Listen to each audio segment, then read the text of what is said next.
Welcome back to Podcast Recovery, everyone. We're your hosts, David O. And Eric B. And today we are joined by our three guests.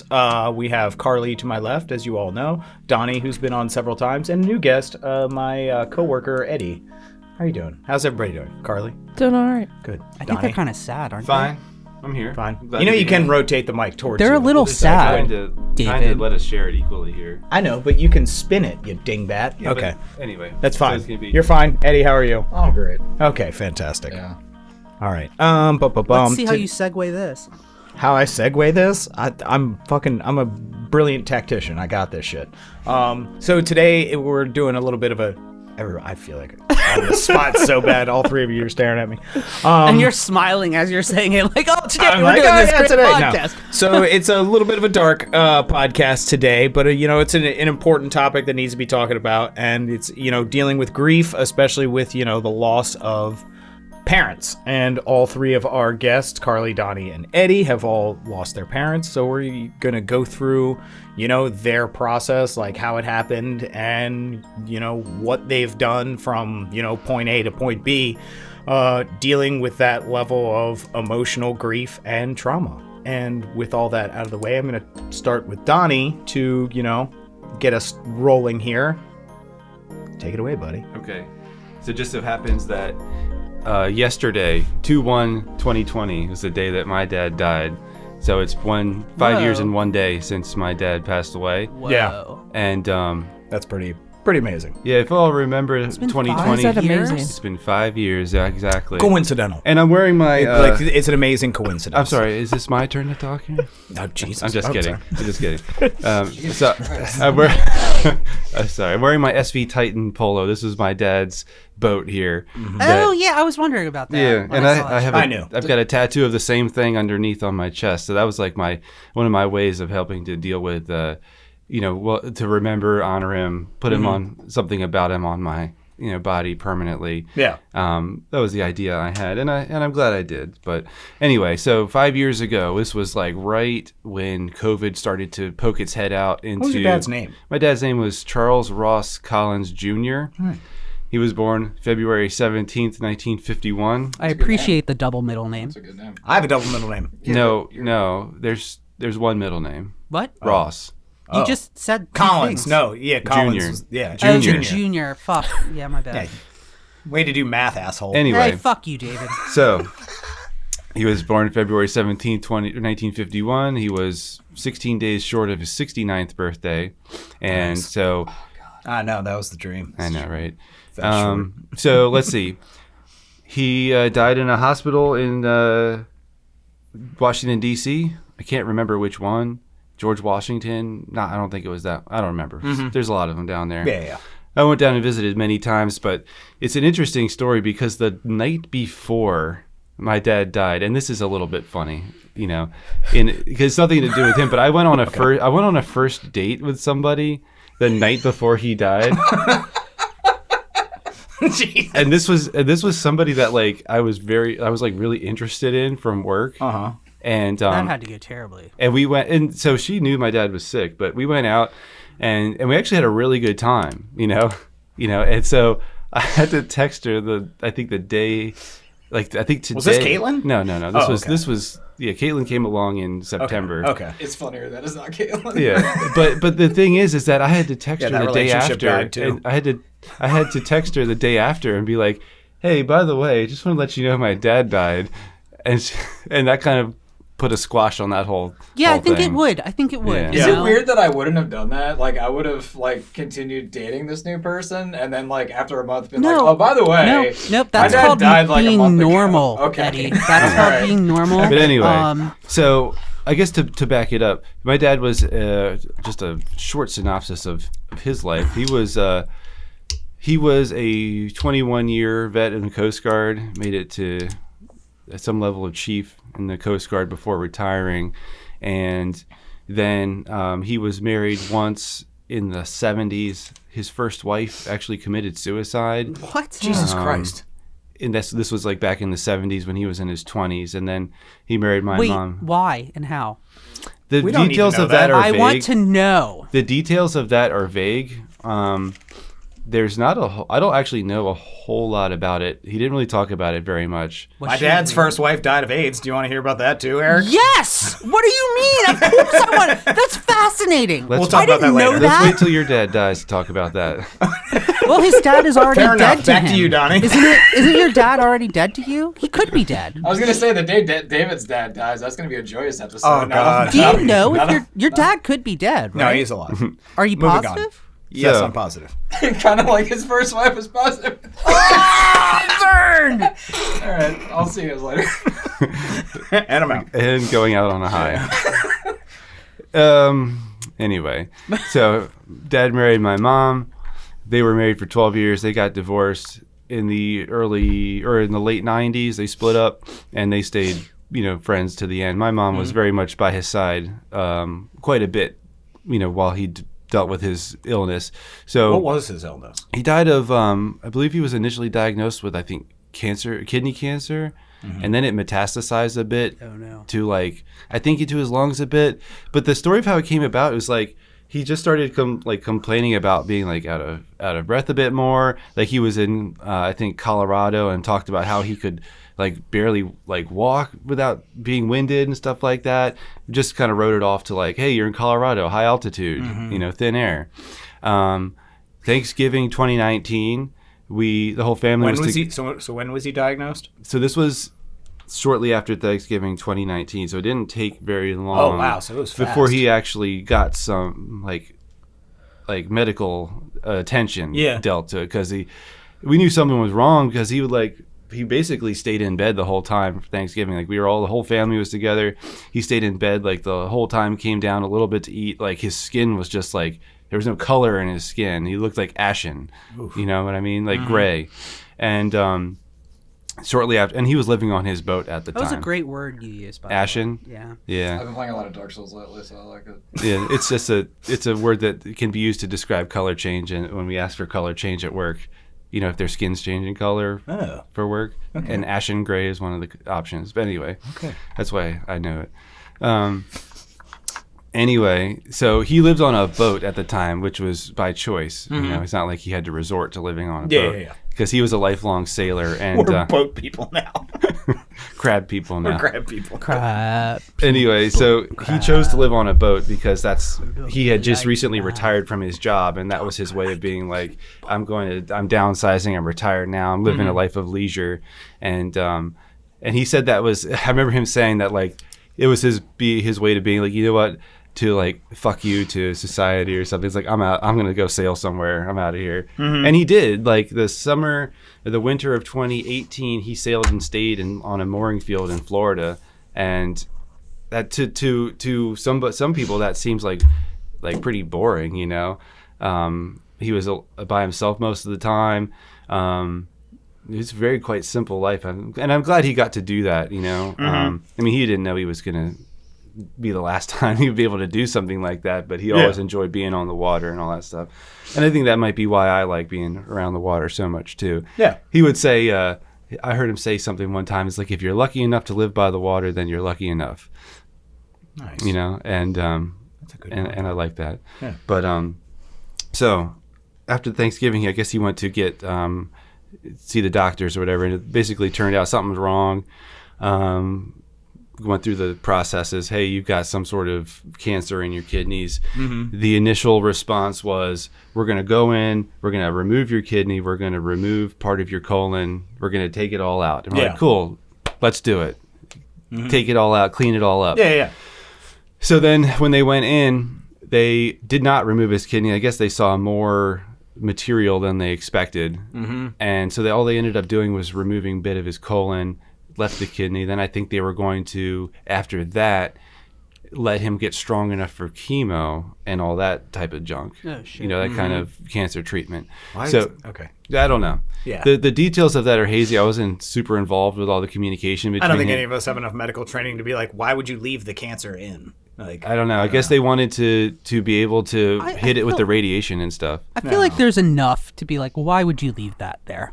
That's a fair. I think it's a fair question. We're all people, it's a fair question. I don't know why leave it. Yeah, why leave it in? If you're already opened it up. Oh, there's more cancer than I thought. Scrape it fuck out. it. Well, leave it there. remember Go ahead. I think the reason might be, I forget, did you say it's spread yet or no? When that happened? But it was metastasized. Okay. That's when they realized it happened. So obviously I'll go into more detail when it's my turn to talk. Yeah. But with my father, they kept it in because they were afraid if they removed a vital organ, they were afraid it was still going to spread, and then he's down an organ. Whereas if they hit it with radiation and chemo, there's a chance to save everything. Gotcha. So I'm not sure if that was a similar situation. That's with probably your that dad. makes sense. Now that that, makes you say, sense. now that you say that, that's exactly what happened. And that is the most of my medical knowledge. So that makes perfect sense. So Now you're done. Let's Get the go fuck with outta that. here. All right. Let's go with that. So anyway, they transport him to a rehab facility where they were going to put him through PT while he was recovering from this surgery he just had. They did remove some of his colon, so he would to make him strong enough for the chemo and the radiation. So I remember he was there, and then it was a Wednesday, I want to say, and I got a call from my aunt. I was at work, and and God bless my family though. They were always like, my dad had visitors every single day. Like there was somebody with him in the hospital at some point every single day, whether it was family members, friends who flew in or whatever. And I will say that my dad absolutely hated being in the hospital. Like he despised being in there. Oh yeah. As far as like, because he lived on a boat, he could go whenever he wanted to. Yeah. And he was stuck here in this hospital. He couldn't go anywhere. He hated being there, and he told us that. But he had his own room at least. He didn't have some roommate bugging him about whatever. But anyway, it was a Wednesday. I was at work. My aunt called me and said, he took a steep decline, like a real steep decline down today, and they put him back in the hospital. And they did like a blood transfusion or something like that. Yeah. And then, so that was a Wednesday. I said, okay, I'll be there on the weekend to come visit because, we were all kind of prepared. Like we didn't know. We were all super hopeful. Like, yeah, they're going to pull through. It'll be fine, and we'll put this all behind us. Right. Yeah. So I had that date on a Friday. Then on that Saturday morning, my mom calls me and is like, you need to get here now.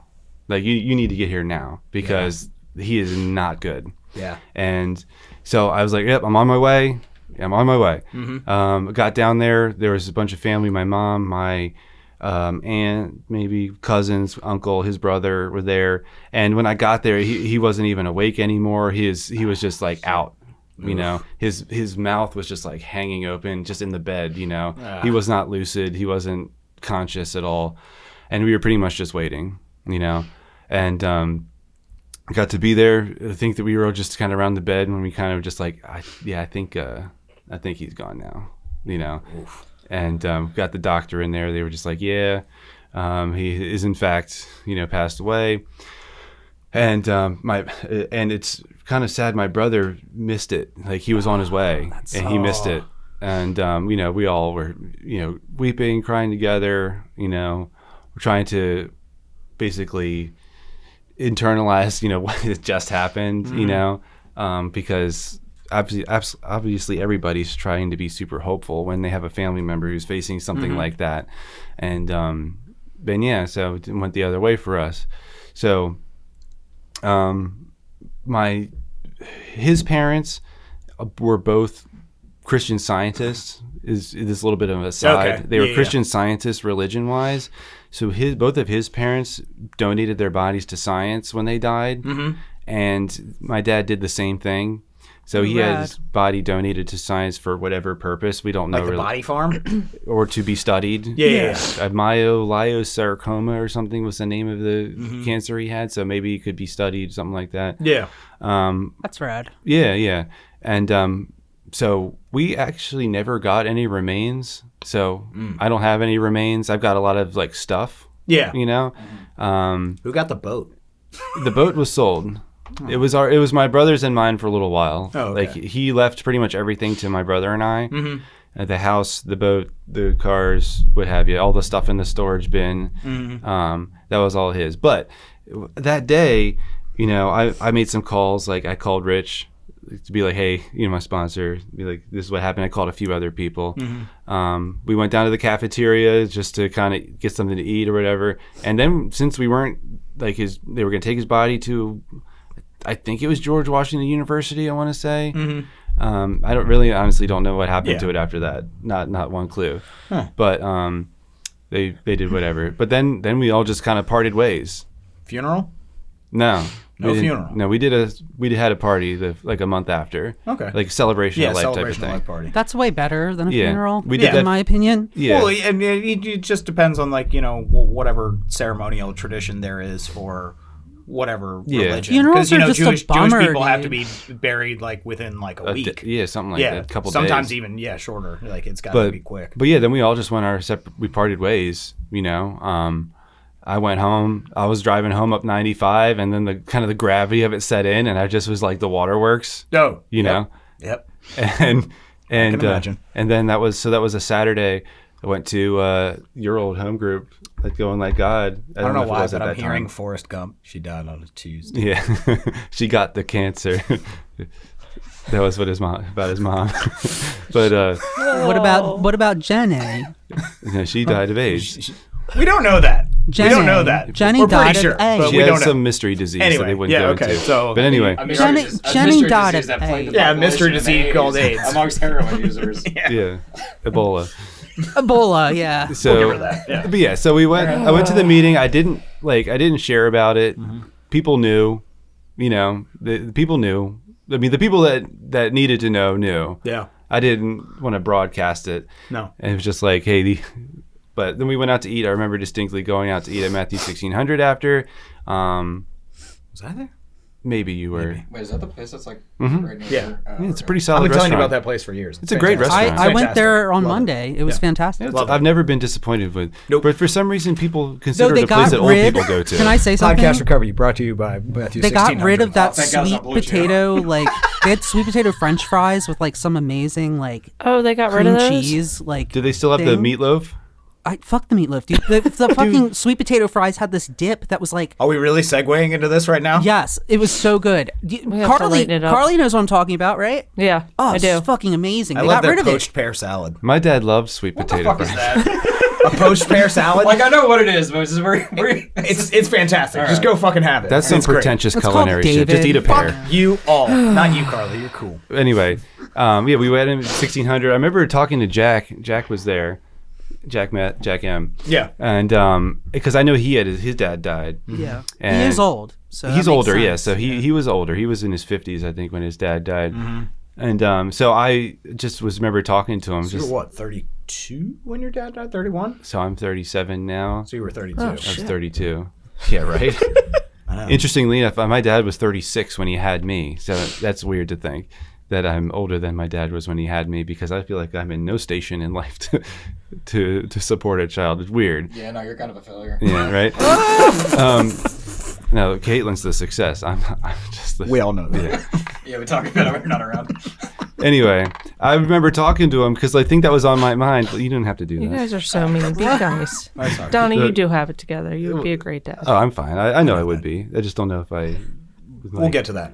You'll be See, fine, back to Donnie. your Yeah, dad's so I story. remember talking to Jack specifically because the thing that was on my mind, because like I was at that age now in my early 30s where like my dad and I had become like peers almost. Yeah. You know, not We were like friends. dad telling you what to do, clean your room and Yeah. stuff like that. Because Wow, I that remember in sounds my nice. teens where I was like embarrassed by him. Yeah. Everybody went through that phase. course, Like, yeah. Dad, stop Well, embarrassing me in public, you know. I'm Just still doing embarrassed dad by stuff. my That, parents. Yeah. Just like doing, just like doing dad stuff, or like, man, I don't want to like do chores on a Saturday, you I just know. wanted him to get me a Pepsi. Just a Tell Pepsi. them, if your parents tell you to do chores on a Saturday, you just tell them to fuck off. See, I never had that mentality one time. One Yeah, time, Eric, we had the shitty dads. They all had good dads. I would just tell them to go fuck off, and then they'd like yell at me for a bit, and then they'd leave. You know? The funny thing is, I'm sure I'm blocking something out, but like I don't even remember ever being embarrassed about my dad. Cause like I went to shows with my dad when I was in high school. Like we did a lot of like music shit. That's cool. I mean, I'm sure at some point when I was like, I don't know, between 10 and 14, I'm sure I was like, fuck you. Yeah. But like, I don't know, I probably blocked Yeah. or repressed all that shit or something. I don't know. maybe it'll come up sometime. Maybe. But I remember one time I gave my dad the finger, and he saw me do it, and I was like, I was mortified that he saw me do it. I've like punched my dad in the face. Like, All right, let's let Donnie wrap it up so Okay. we can move Yeah. on. All right. But anyway, so I was at the age where I would enjoy spending time with my dad. Like whenever I'd visit That's so home, odd. I'd sleep overnight on the boat. There's not really much to do in the morning except sit and talk Yeah. and like drink coffee like Go put look on at the TV. horse massacre under the boat. Yeah. Yeah, just look at the Watch birds. Yeah, sit in the cabin and just talk. So like I was getting to that point in life where it's like it's time to like learn things now. It's time to get fatherly advice and stuff about being an adult. And it was like I didn't get enough of that. So I was talking to Jack about like I feel like I didn't learn everything I needed to from him, and now I'm just like, what do I do now, right? Mm-hmm. And he of course had the similar experiences and stuff like that too, and that's basically what I did. I leaned on the people that I knew who had gone through it. Like Carly. I knew Carly had lost a parent, and those are the people I needed to kind of gravitate towards for like guidance in this area. But like all the stuff that has happened since then, my Caitlin, my fiance, is never going to meet him. All she'll ever do is talk about him, see pictures of him and stuff like that. It's funny. I feel like I definitely inherited my dad's sense of humor because he had a way of like insulting you, but also like making it like redeeming, like at the same time. Okay. Yeah. Like, I don't know. I get it. He has like, he had like a dark sense of humor. And I definitely think I inherited that from him, which I think I'm glad for. It's like no matter what people say about you, you're not as dumb as you look. It's like, what? Yeah. Does everybody really say that about me? Yeah, and I feel like I know Eric has heard this before, but like I remember when I was in 11th grade, I told him I had a date for the prom, and his response was, "Oh, I guess that means you're not gay then." Yes! I love that answer. Yeah. I know that. It's like something my parents would say. And I didn't know how to respond to that. Well, like, what the fuck are you supposed to say? I'm not gay. Wait, hold on. Was your response? Did you tell him I have a date to the prom? So, yeah. Well, I guess he didn't think it was. And You you assumed it was a woman. Well, yeah. Well, so if he said at least you're not gay, you could have been like, didn't tell you it was with a girl. Yeah. But so I definitely inherited that from him, and I'm glad I did. We did have a celebration of life for him a month later. We held it at the marina where his boat was docked. Nice. Nice. And so I got to meet people that were involved in like all periods of his life. People I never met before. I was like, oh yeah, I knew him back in the 70s when he was I was in the Coast Guard with him. Blah, yeah, blah, blah. or all that kind of stuff. So that was nice. We all shared about our memories and stuff like that. The company he worked for, they actually like named a conference room after him. Oh, with like that's nice. The Chuck Collins, and I got to hear from like some of his coworkers. What coworkers. company did he work for? It was a small government contractor, I think called CRL Industries or something like that. Okay, that's cool. Yeah, after his second career was in government contracting, he was a logistician. He worked in logistics. He explained what he did all the time, and I never fully understood. Is that how you pronounce that word? Yeah, logistician. Okay, cool. Yeah. So was he running supply chain or logistics? Something like that. I don't know. Logistics is fascinating. Anyway. Anything else? I miss him very much. I'd give just about anything to be able to talk to him again. Okay. I can't stress that enough. Like something has happened. I'd be driving home from work or from the gym and be like, I really would like to call and talk to my dad right now, but damn. You still do that? Yeah, absolutely. Yeah, me too. Absolutely. It's like this great thing happened. I want to tell him about it. Yeah. Fuck. You can't do it. That's weird, dude. I can't even relate to that. Well, because your dad is alive. I know, but I'm talking about the calling part. Like, you call your parents first when something special happens? I mean, I call my mom. Donnie had a good upbringing. Okay, sorry. They didn't break his legs medically like yours, dickbag. Is that true? Yes. Yeah. Listen to my podcast. Don't listen to his podcast. It's sad. But the second podcast is all about death. Yeah, it's really morbid. Yeah, it's dark. It kind of makes sense that this is the next one, because I just talked about people dying for about an hour and a half. Okay, well, moving on. So that's my story. All right, Lucy's aware. Fantastic. I mean, that's terrible. Oh. Carly. I guess I am. Yep, Carly. So boy, girl, I don't boy. really want to. Boy, girl, boy. So, my dad was born in 1950. He was Charles Ford Reed Jr. Oh, Charles. Yeah. Is your dad named Charles? No, but when was your dad's birthday? February 17th. My dad's birthday was February 17th, 1962. Whoa. My dad was February. We're not talking about your dad. February 22nd, 51. Yeah, August 23rd, 1950. My mom was Janine Marie. That's a nice name. It is. and she was born June 30th, 1953. Wow. Your parents were older. Yes. So my mom actually had me when she was 37. Holy shit. Yeah. And I had 2 older sisters, so my oldest sister and I are 12 years apart. Whoa! I didn't know that. Yeah. And then my other sister and I are 4 years apart. 12 years? Yeah. Dude. Yep. It was wild. She had her high school graduation when I had my kindergarten graduation.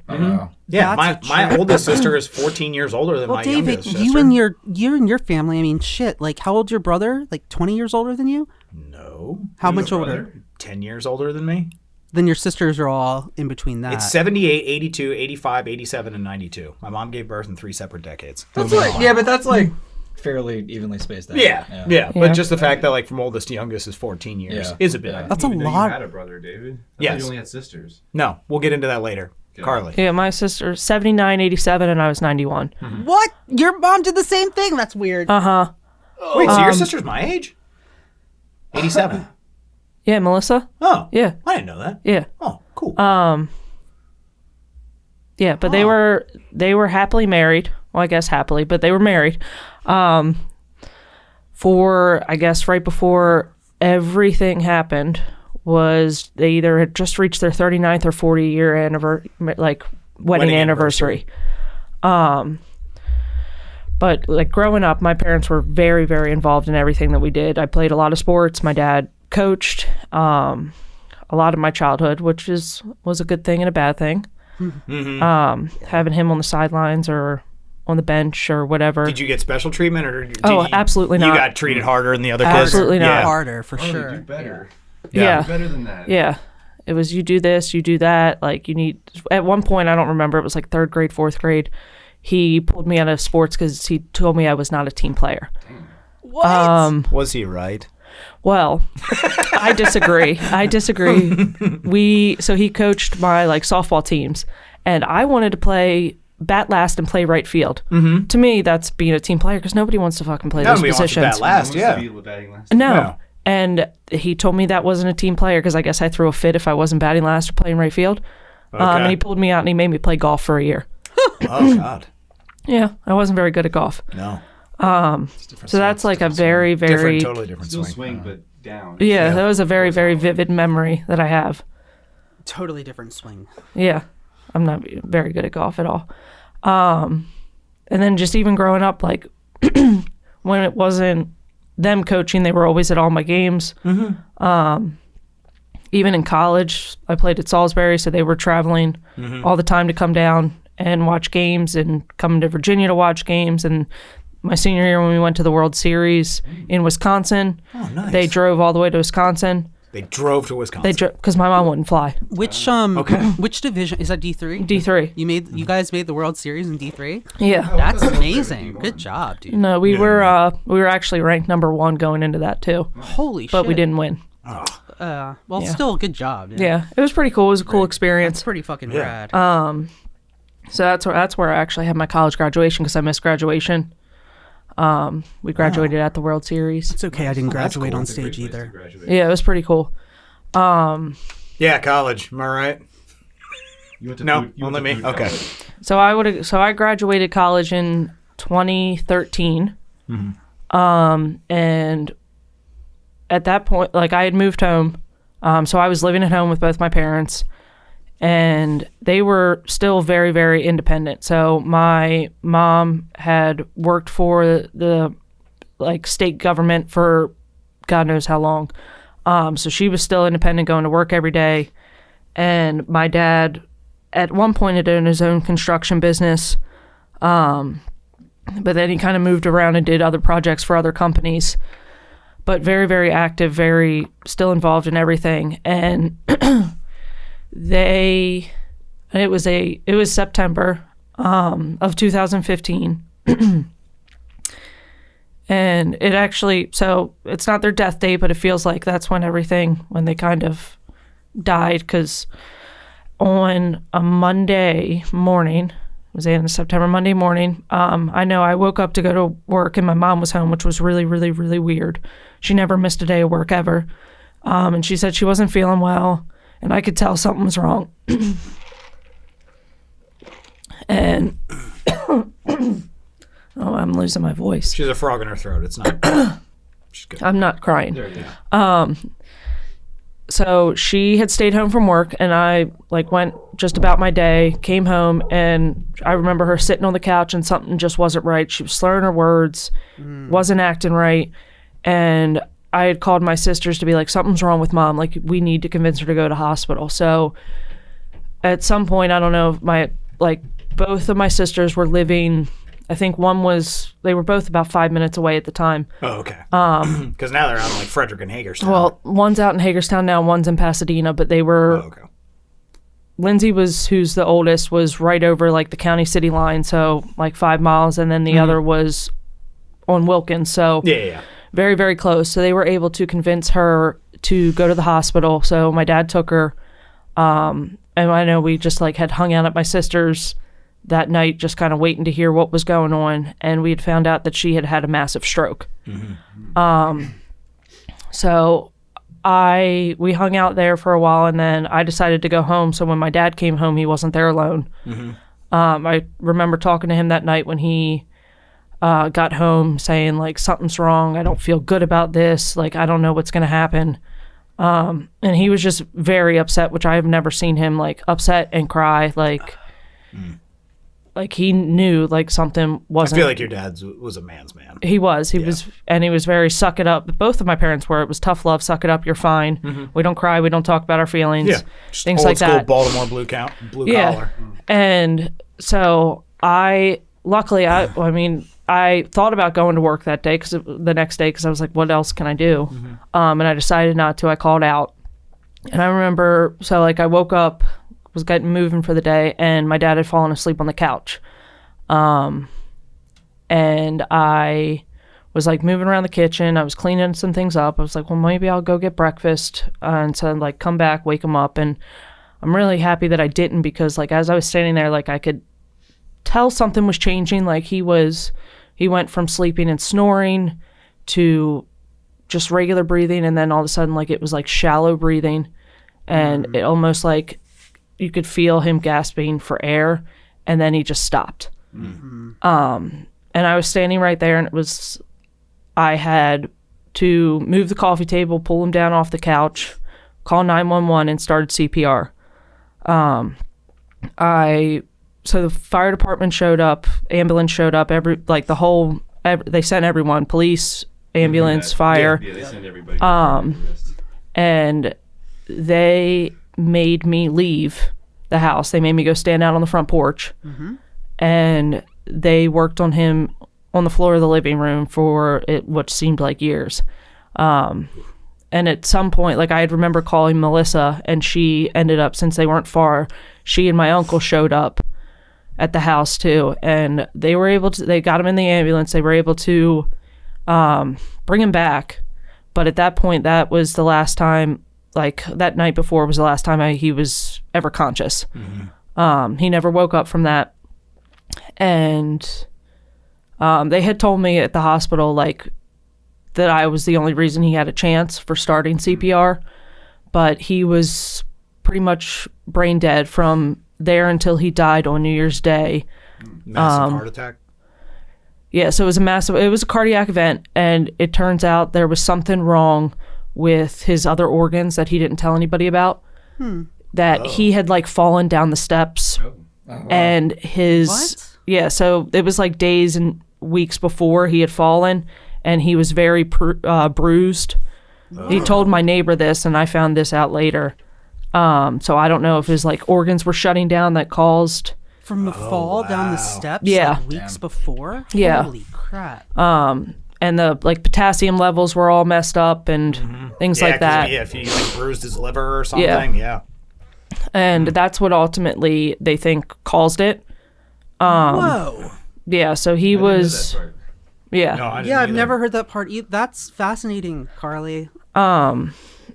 And so that was the end of September. So he was on life support essentially from the end of September until he died on New Year's Day. And the reason we did that is because we were hoping that my mom would recover enough to be able to make a decision.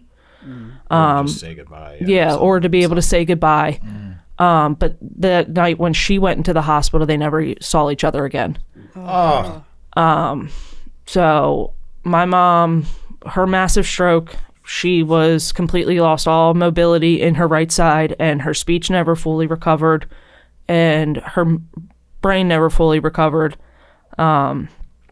So she went from being fully independent to relying on care for the next 4 years when she died May 9th of 2019.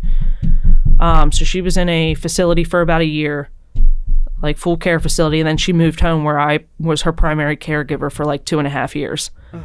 But I remember like we didn't know how to tell her about my dad's death. And she was so angry with us. Can I ask a question? Yeah. Like, how much of your mom was there, like left there after the massive stroke? You know what I mean? Like, how much of her was still present? I mean, I don't know, because she was, like I said, she was fully independent.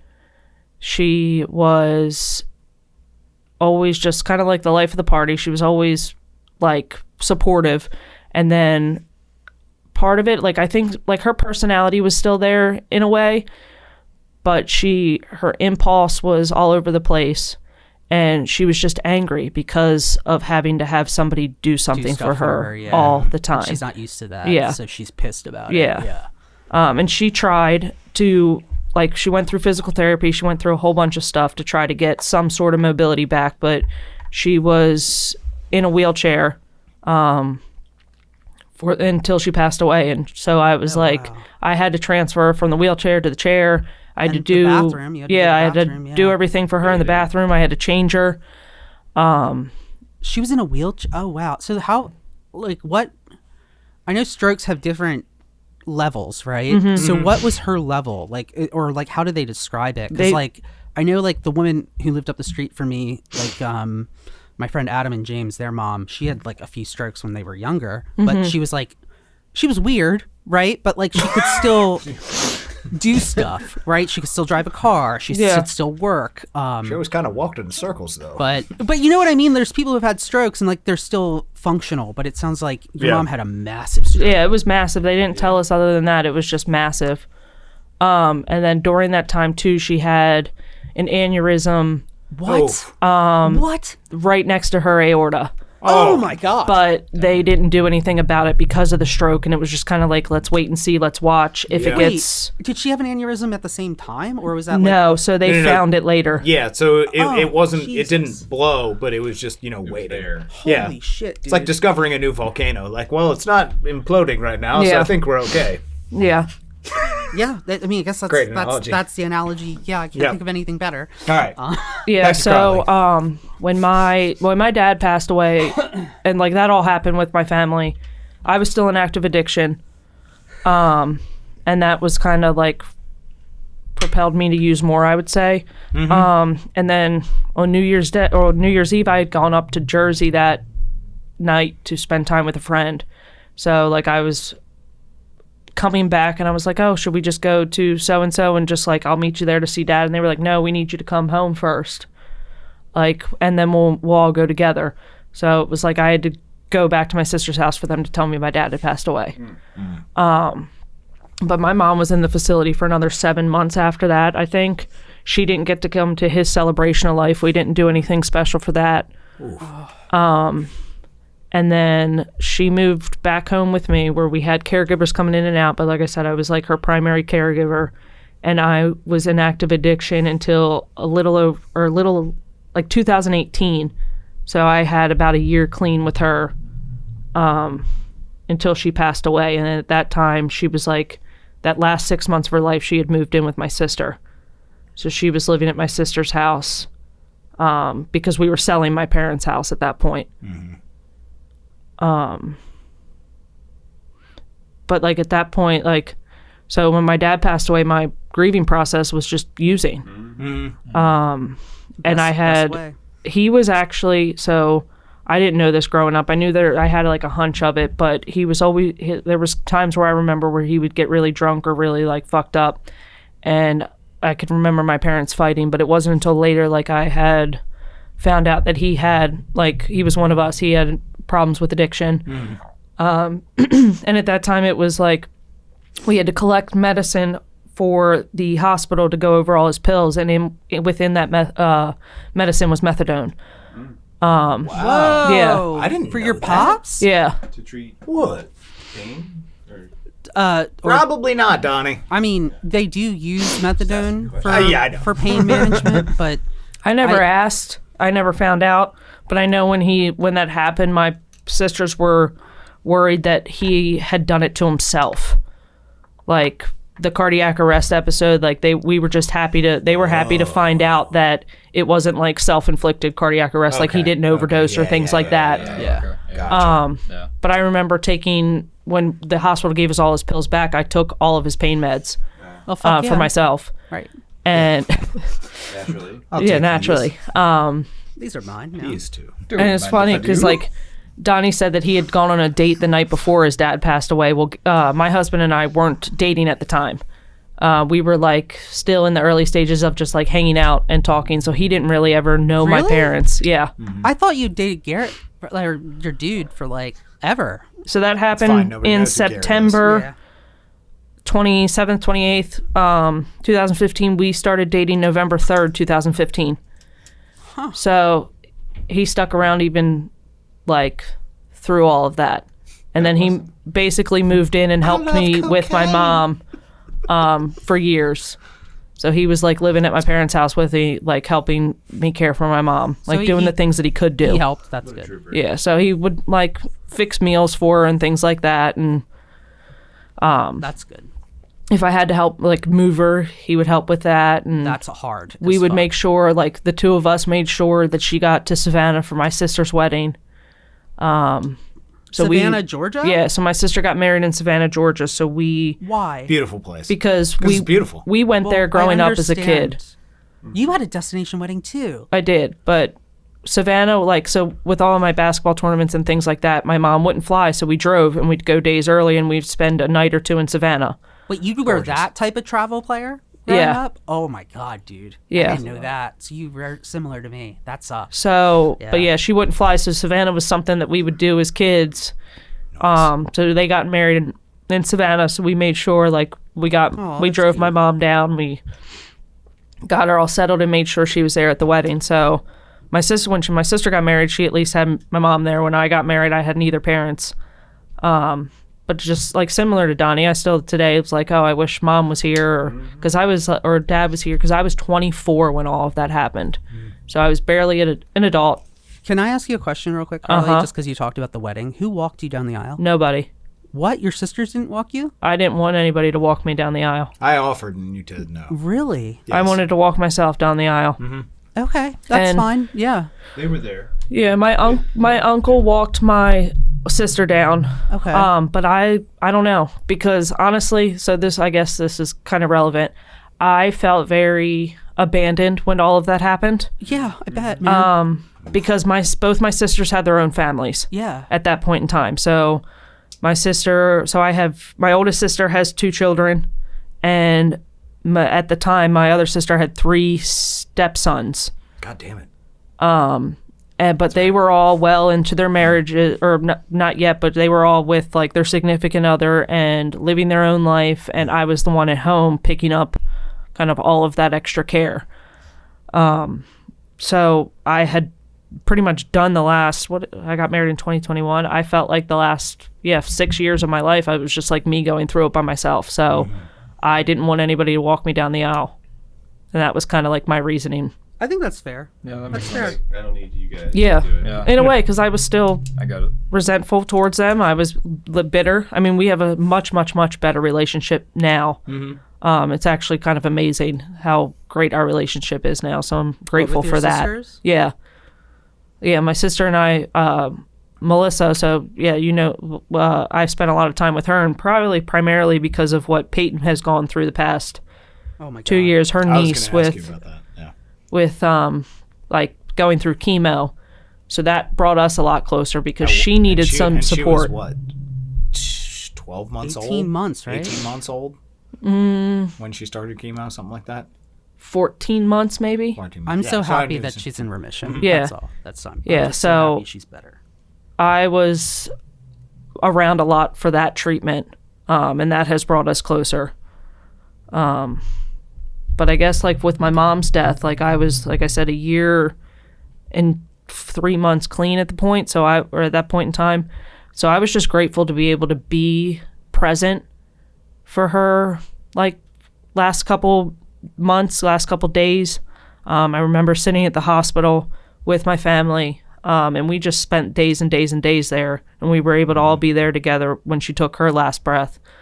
And for her, we did a small like service, and then we did a celebration of life. So, but I do have their remains. I have their ashes. They actually sit in my living room and travel everywhere with me when I moved from house to house. Do you ever have plans to spread any of them anywhere? We've talked about it, but nothing concrete yet. But like when we moved from our rental house to our house, I put them in the front seat and they came with me. That's awesome. Nice. And I feel like I would do the same thing they're if I in. had any remains. And we have an old piece of furniture that's in my living room that got passed down generations, and they're both in there, so they're like sitting in my living room. So they're with everything that we do. Yeah. I will say, I could buy you like a box of dust. Has anyone thought about like making a diamond? Have you ever thought about like making them into diamonds or anything like that? No. No. We could get our friend to turn them into some piece of jewelry. Like I've thought about we couldn't. jewelry. Yeah. So I want to just make a quick aside. So my dad was also, when I was in high school, he got a DUI and decided at that point that he was going to quit drinking. So he got involved with his 12-step program for, can't remember how many years it was, but then I kind of followed down the same lifestyle, and so I got clean in 2010. So we had that shared bond of like, I had 10 years of sobriety or clean time. We're both degenerate alcoholics. Yeah, so we got to share that. He was in a different program, and so we got to share that bond. I guess me and my dad share that. We're both just kind of yeah. So that was nice, because when I was prior to that, I didn't value the relationship. You know what I mean? It's like because you kind of just assume they're always going to be there. You know? So after I put everything down, the relationship came much stronger through that bond, And so I have all of his like medallions and chips that he collected over the years and all that stuff. And my mom is an artist, so she painted, as part of her grieving process, was to paint a portrait of my dad, which was actually of a picture she took of him, I think, on one of their first dates. Back in like the 80s or something, late 70s or something. So that's cute. Yeah. So did she give it to you or your brother? Well, she made prints, and everybody in the family has one. Oh, that's nice. Yeah. So I have it in my living room. Because your mom's an artist. Right? My mom's an incredibly talented artist. Yes, she is very good. Yeah, and so she does like really good landscapes. She does really good everything. Yeah. Yeah, you showed me one picture a while ago that I remember being impressed by. Yeah. And so in my living room, I've got the portrait of my dad, which I think he was, like 35 at the time. And then on the other side of the couch is the portrait of me. Yeah. So we're almost kind of looking at each other, and I kind of set it up that way. I do like your portrait of you. Yeah. I'm wearing my Neil Peart shirt. My Neil Peart 2016 shirt. And on that, we're going to spin the What mic. else would you wear, Danny? Like, if it wasn't Rush, what would you wear? I don't know why, but Donnie pronouncing the name correctly just sounds wrong, even though it's right. What, Neil Peart? It's Peart. No. It is. Yeah, Donnie's saying it right, but hearing him say it just sounds annoying. It doesn't. No, it's Peart. Isn't it Peart? No. He's French Canadian. It's Peart. Yeah. Oh. Yeah. Well, I will never say it that way. He's Neil Peart to me forever. That's fine. There you go. Well, true fans will know that you're not a true fan. I'm not a true fan. Rush is overrated. Did I tell you that I'm trying? Did I tell you I'm trying to do a 2112 ska edition? I would absolutely listen to that. Yeah, it's gonna ruin so many. 18 minutes long? Yeah. I mean, is Rush not just like a slightly better version of Genesis? They're totally different. They're completely different. I was just saying, you're talking apples and oranges. Yeah, we're going to talk about Yeah, you're just trying to flame people right now. All I right, am trying to flame. And now, going to last and certainly least, my coworker and friend Eddie. Friend is probably a step too far, but it's on perpetuity now. We've only known each other 5 years. We'll get there one day. Yeah. Yeah, so my dad also, I believe February 17th. Also named Charles. I'm really bad with birthdays. Okay. I'm great with memorizing dates, but birthdays of people that I know, I'm terrible with. Yeah. I believe February 17, 1962. I know the year is correct. And he passed away. Wait, your dad was born in 72? 62. Oh. I was like, what the fuck? Yeah, born in 62. He passed away December 21st of 2016. Damn. He was 54. He was like 2.5 months shy of his 55th birthday. Yeah, I guess I don't know. Where did everybody else start? Am I just starting at what he was when like? he was born and What did he- you know? Yeah, I mean he was born in Milan. And actually he doesn't know what happened to his He was born in Milan? Yeah, he does. Yeah, Italy? yeah. Yes. And he doesn't know what happened to his birth parents because after his brother was born, What? yeah, my dad was 3 and his brother was an infant, a couple months old. They got adopted by an American couple in New York. So he doesn't know what happened to anyone in his, at least to my knowledge. He never talked about it. He never looked into it. Wait, but him and his brother got adopted together? Yeah, That's him awesome. and his brother got That's adopted sick. together. Was his brother's name Fettuccine? No, his brother's name is Joseph Edward. Okay. What is your dad's name? My dad's name was Mark Anthony Kalinowski. Nice. Mark Anthony, Yeah. and he's from Italy. Yeah, Lovely. Anthony. Mark yeah, Anthony. Yeah, Mark Anthony, and This then he has a Polish last name from when he was adopted, so it was really funny. Oh, how rude. Yeah, actually, Mark Anthony Kalinowski. yeah. So his birth last name was fuck. Josefa Antoni. No, it's really it's really similar to Gucciani. It's Mazzolini. Okay, there we go. Yeah, it's That's not a it's not good Mussolini, it's Mazzolini. That was his birth last name. But yeah, so I mean, we had a pretty great relationship the entire time that he was alive. Similar to what Carly said, he wasn't hard on me as a coach, but he was definitely. He had a way of telling me that I could do better without being an asshole to me, and I don't really know That's how nice. to. Is he like a Lucky wrestling you. coach? That sounds nice. What's that? Is it wrestling So coach? I played baseball and lacrosse heavily as a child, and then I started getting into wrestling. But then by the time wrestling picked up, I got a full-time job when I was 14, so I stopped wrestling. But he was briefly my wrestling coach because he wrestled in high school. But yeah, no, he always tried to help out. Like I always wanted to be a pitcher, and he was like, "You're gonna blow your arm out. You should be a catcher because you still have a Shoot your great eye arm." out. Yeah, basically. So I mean, he was always great. The opposite of me, instead of constantly seeking attention and validation, he was always very quiet. But he was very much like Silent Bob, where when he did speak, it was fucking hilarious. Yeah. Like he would Very rank. insightful. Yeah, well, No ticket. yeah, and it was just a very dry sense of humor like that, which is probably why I find the things that I find funny. So he got diagnosed with liver cancer in 2013. Yeah, I graduated college in 2012, so that was 2013. And actually, the way it happened was interesting. He kept getting sick. Like he kept throwing up and was losing water weight because it wasn't keeping food or water down or anything. And my mom finally was like, "It's been 2 weeks of this shit. You've lost like 20 pounds. Go to the fucking hospital." They thought he had an ulcer when they did. I forgot if it was an X-ray or an ultrasound. Probably an ultrasound. But they thought he had an ulcer, and they were like, "Cool, we'll put you on this medication, get rid of the ulcer, whatever." About a month of that, nothing happened. So they were like, "Okay, we need to go in and reevaluate." And that's when they found out it was a tumor. And they're like, "Okay, well, the good news is it's far along, but we caught it early enough where we know we can start doing chemo and radiation treatment on you." So they started doing that in 2013, and he did that up until 2016. So it was about 3.5 years, give or take. And he did it. It was every other week. Every other week he had chemo, and I think it was every 4 months they would do like a round of radiation on him. Even he had like, the port hooked up to him and would still be doing like the home chemo stuff. It was really weird. That's why I hear these stories of people that are just like, "Oh yeah, my dad did 6 rounds of chemo and doesn't have cancer anymore," and I'm like, "Well, that's wild." Yeah. So What's that like? I'm like, I guess good for your dad, I guess, or mom or whatever. 2016. So every 4 months for 3 years. So that's what, 10 rounds of chemo, 12 rounds of chemo? No, that's radiation. He did chemo twice a month. Oh, So he did it 24 times a month. 24 times a month. So let me ask you this: did he take? Because I know they do pill form of chemo now. Yeah, Did he I do don't know. that, or is it injections? Or I believe it was injections. I don't know.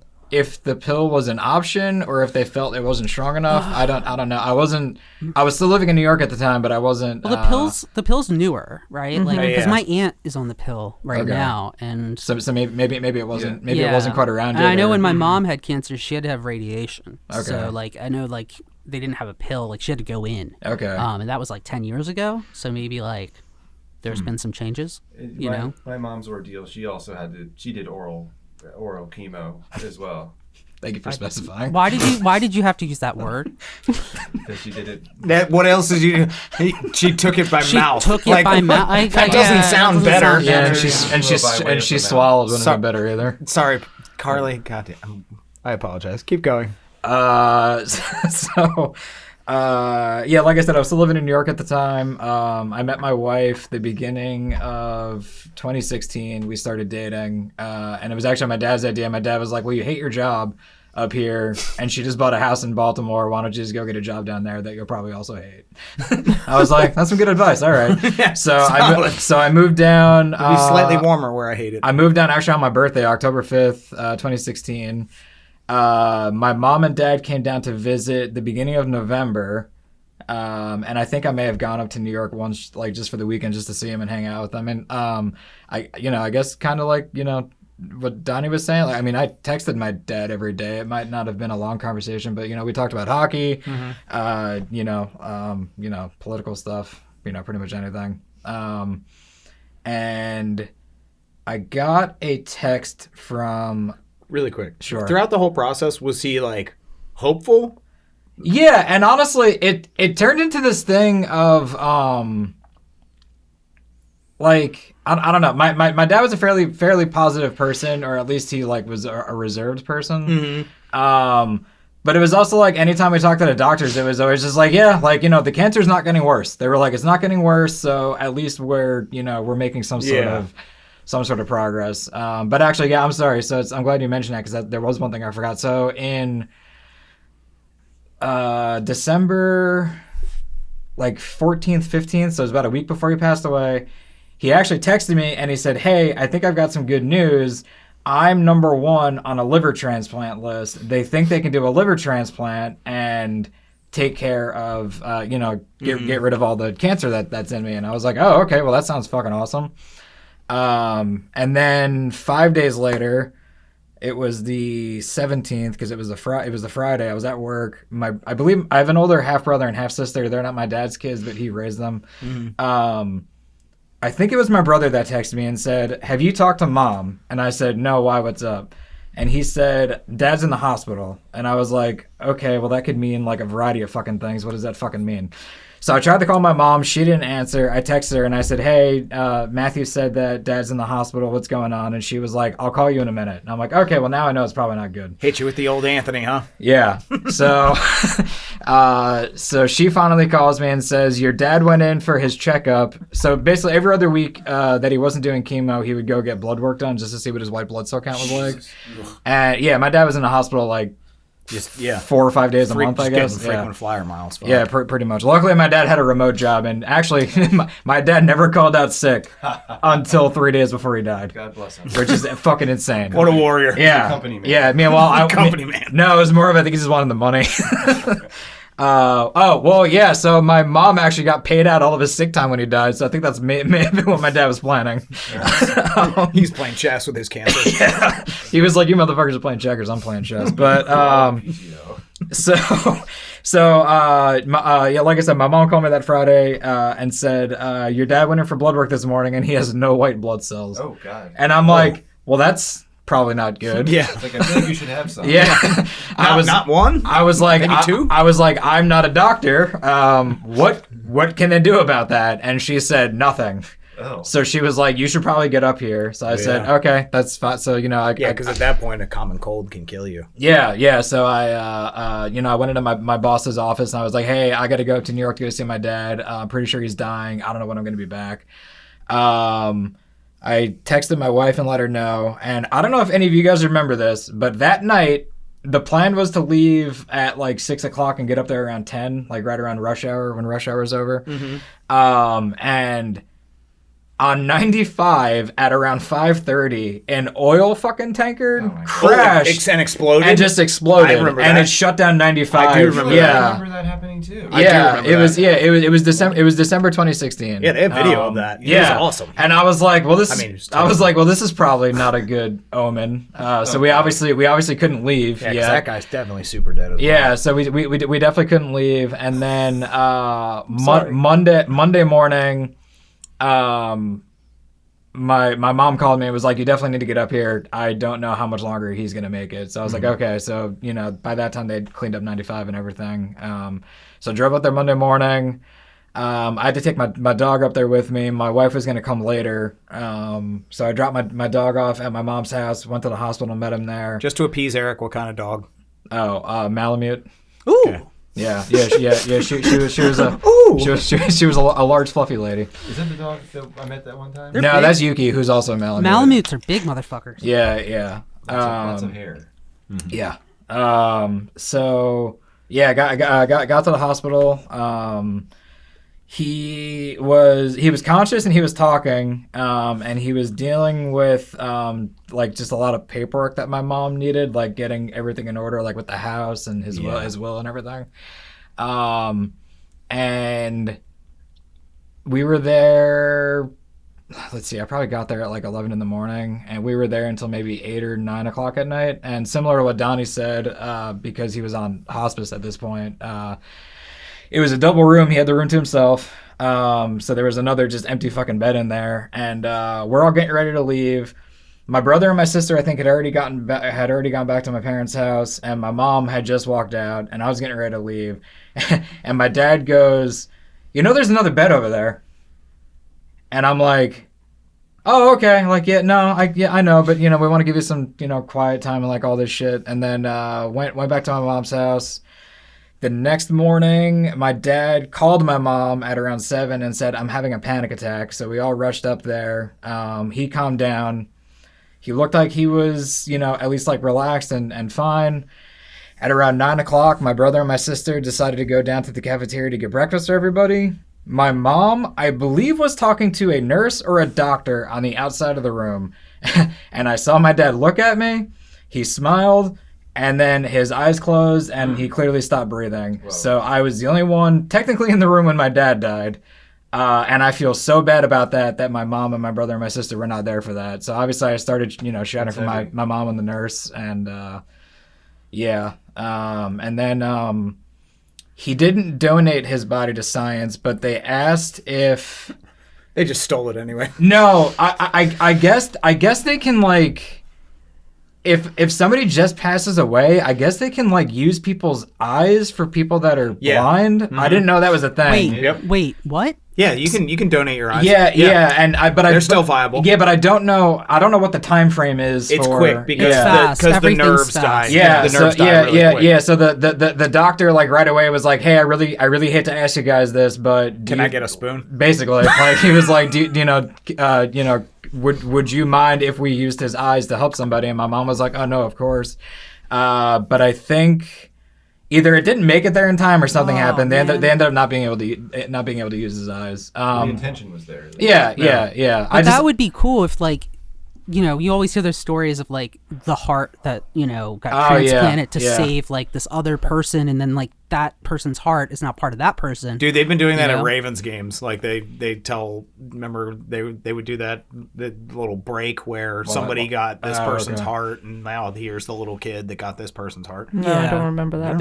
It's always like kids that get like the parts, and it's like, you saved this kid from like, You have a dead guy's haunted heart. Cool. Sweet. So then later that day we went to the funeral home. I did not realize that my dad had already started like planning all this shit out. So he had already talked to the funeral director about like, oh yeah, I want to be cremated. Like this is the urn I want to be put in, like all this. Well, apparently he did not actually tell the mortician it was about him. Oh my God. So we show up and we're talking to the mortician, and he's like, oh, where's Mark? And my mom's like, he's the one that passed away. And the mortician's like, so the entire fucking time I was talking to him, he's planning his own funeral? And we were just like, yeah. And he was like, huh, okay. Well, one, I'm very sorry. So anyway, we get down to, doing the paperwork with him and figuring everything out. And he goes over the cost of everything. And I'll never forget, he was talking about the cost of being cremated. And I said, is it cheaper if we pour his ashes into the urn ourselves? And his first response was, are you Eddie? And I was like, yeah, why? And he goes, your dad told me you had a really, really weird sense of humor. You guys, there were Ralphs around here? So yeah. Just because we're bereaved doesn't make us saps. So we have him cremated. He's up at my mom's house with our family dog, and my mom's gonna be cremated too. Already has a plot picked out for them. Both their urns to be buried. Funny enough, I can't be buried there because I'm not baptized and it's a Catholic ceremony. Fucking right, dude. I'm not baptized either. I'm like, that's a funny joke. You shouldn't be baptized. Don't even touch I'm that baptized, water. you sack of shit. Don't touch that evil water. Yeah, even though my mom has all of his remains, I wanted to try to get some of it separated because we're going back to Scotland either next year or in 2 years, and I actually want to spread some of my dad's ashes at the castle where they shot the Holy Grail. Oh, so I thought you were gonna say where they shot like a human being, and I was like, oh, okay. Yes, yeah, They right. shot someone out of a cannon. Yeah. So that's my dad's history, I guess. All right. It's nice that he had the wherewithal to make it easier for you guys for that So, planning of his. I mean, Eddie started planning his funeral immediately the next day. I lived out of state. My brother's in the Coast Guard. He was out of state. So it was really just my mom and my sister. So I think my dad was just, My dad had a fucking notebook with like every password to every Oh God, I don't even have that. For all their bank accounts. Really? The password shit. Yeah. Same thing with Because companies don't want to help you. They're like, oh, we're trying to protect their Dude, identity. I'll be like, dude, his identity is dead, dumb thumb. I tried to cancel my dad's phone plan, and Verizon wanted a fucking death certificate, and I was like, they want that shit. I was like, are you fucking with me? So I eventually got on the phone with like a manager, and they were like, we're very sorry about what happened. We will cancel your dad's phone plan. Very similar. I could see that being a common scam. Really? Though. Yeah. I'm pretty sure I had to send my dad's death certificate to the Ravens transfers PSL. That's why. Oh, that's kind of shitty. Yeah. I can see it being a common scam. Like, I get it though, because I'm sure there's assholes out there like, oh, they're dead. Yeah. To get out of like whatever bill. I will say, like, I remember You can turn the mic, Donnie. You don't have to just like lean awkwardly towards Eddie. So I remember. There you go. I actually had to go pick up my dad's death certificates because I was in town and I took I think I only took like 4 days off of work because I'm like, we're not planning a funeral or anything. I was like, I should have taken a full like 2 weeks or something. Yeah. So we didn't we didn't do a celebration of life. We didn't do a wake. We didn't do a funeral because my dad hated any sort of attention. So literally, like I said, it was the 20th. It was a funeral pyre and a barbecue. It was the 20th. I got up there on a Monday. It was a Tuesday that he died on the 21st. He died on a Tuesday. And then it was, Christmas the end of the week. So I literally only took off like those couple days. And then I want to say we stayed until New Year's. So maybe I took another like 2 days after that. But I mean, I was a subcontractor at the time, so I wasn't getting paid to be off. So yeah, I went back to work on January 2nd. Yeah. So yeah, I get it. And I would say, like, we were very lucky. My cousin's a lawyer, so he handled all of the. That's good. The kid took over as the executor and took care of all that stuff. Yeah. Did either of you guys have to sign any like, because you guys have siblings? I basically had. I don't think it was with my siblings. I think it was with my mom. Basically, I had to sign a thing. Like a witness of death? No, it was basically saying I wasn't going to try to come after my mom's house. No, we didn't. So yeah.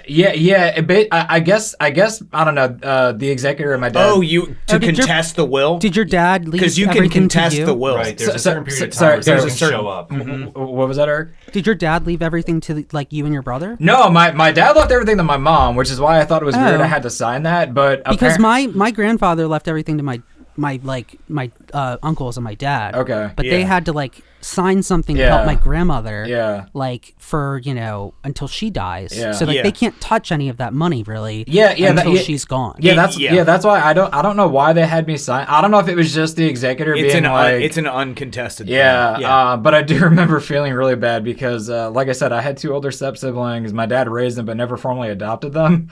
So my older brother was like, "Oh, do I need to sign anything?" And the executor was like, "No, you don't gotta sign. You're not entitled."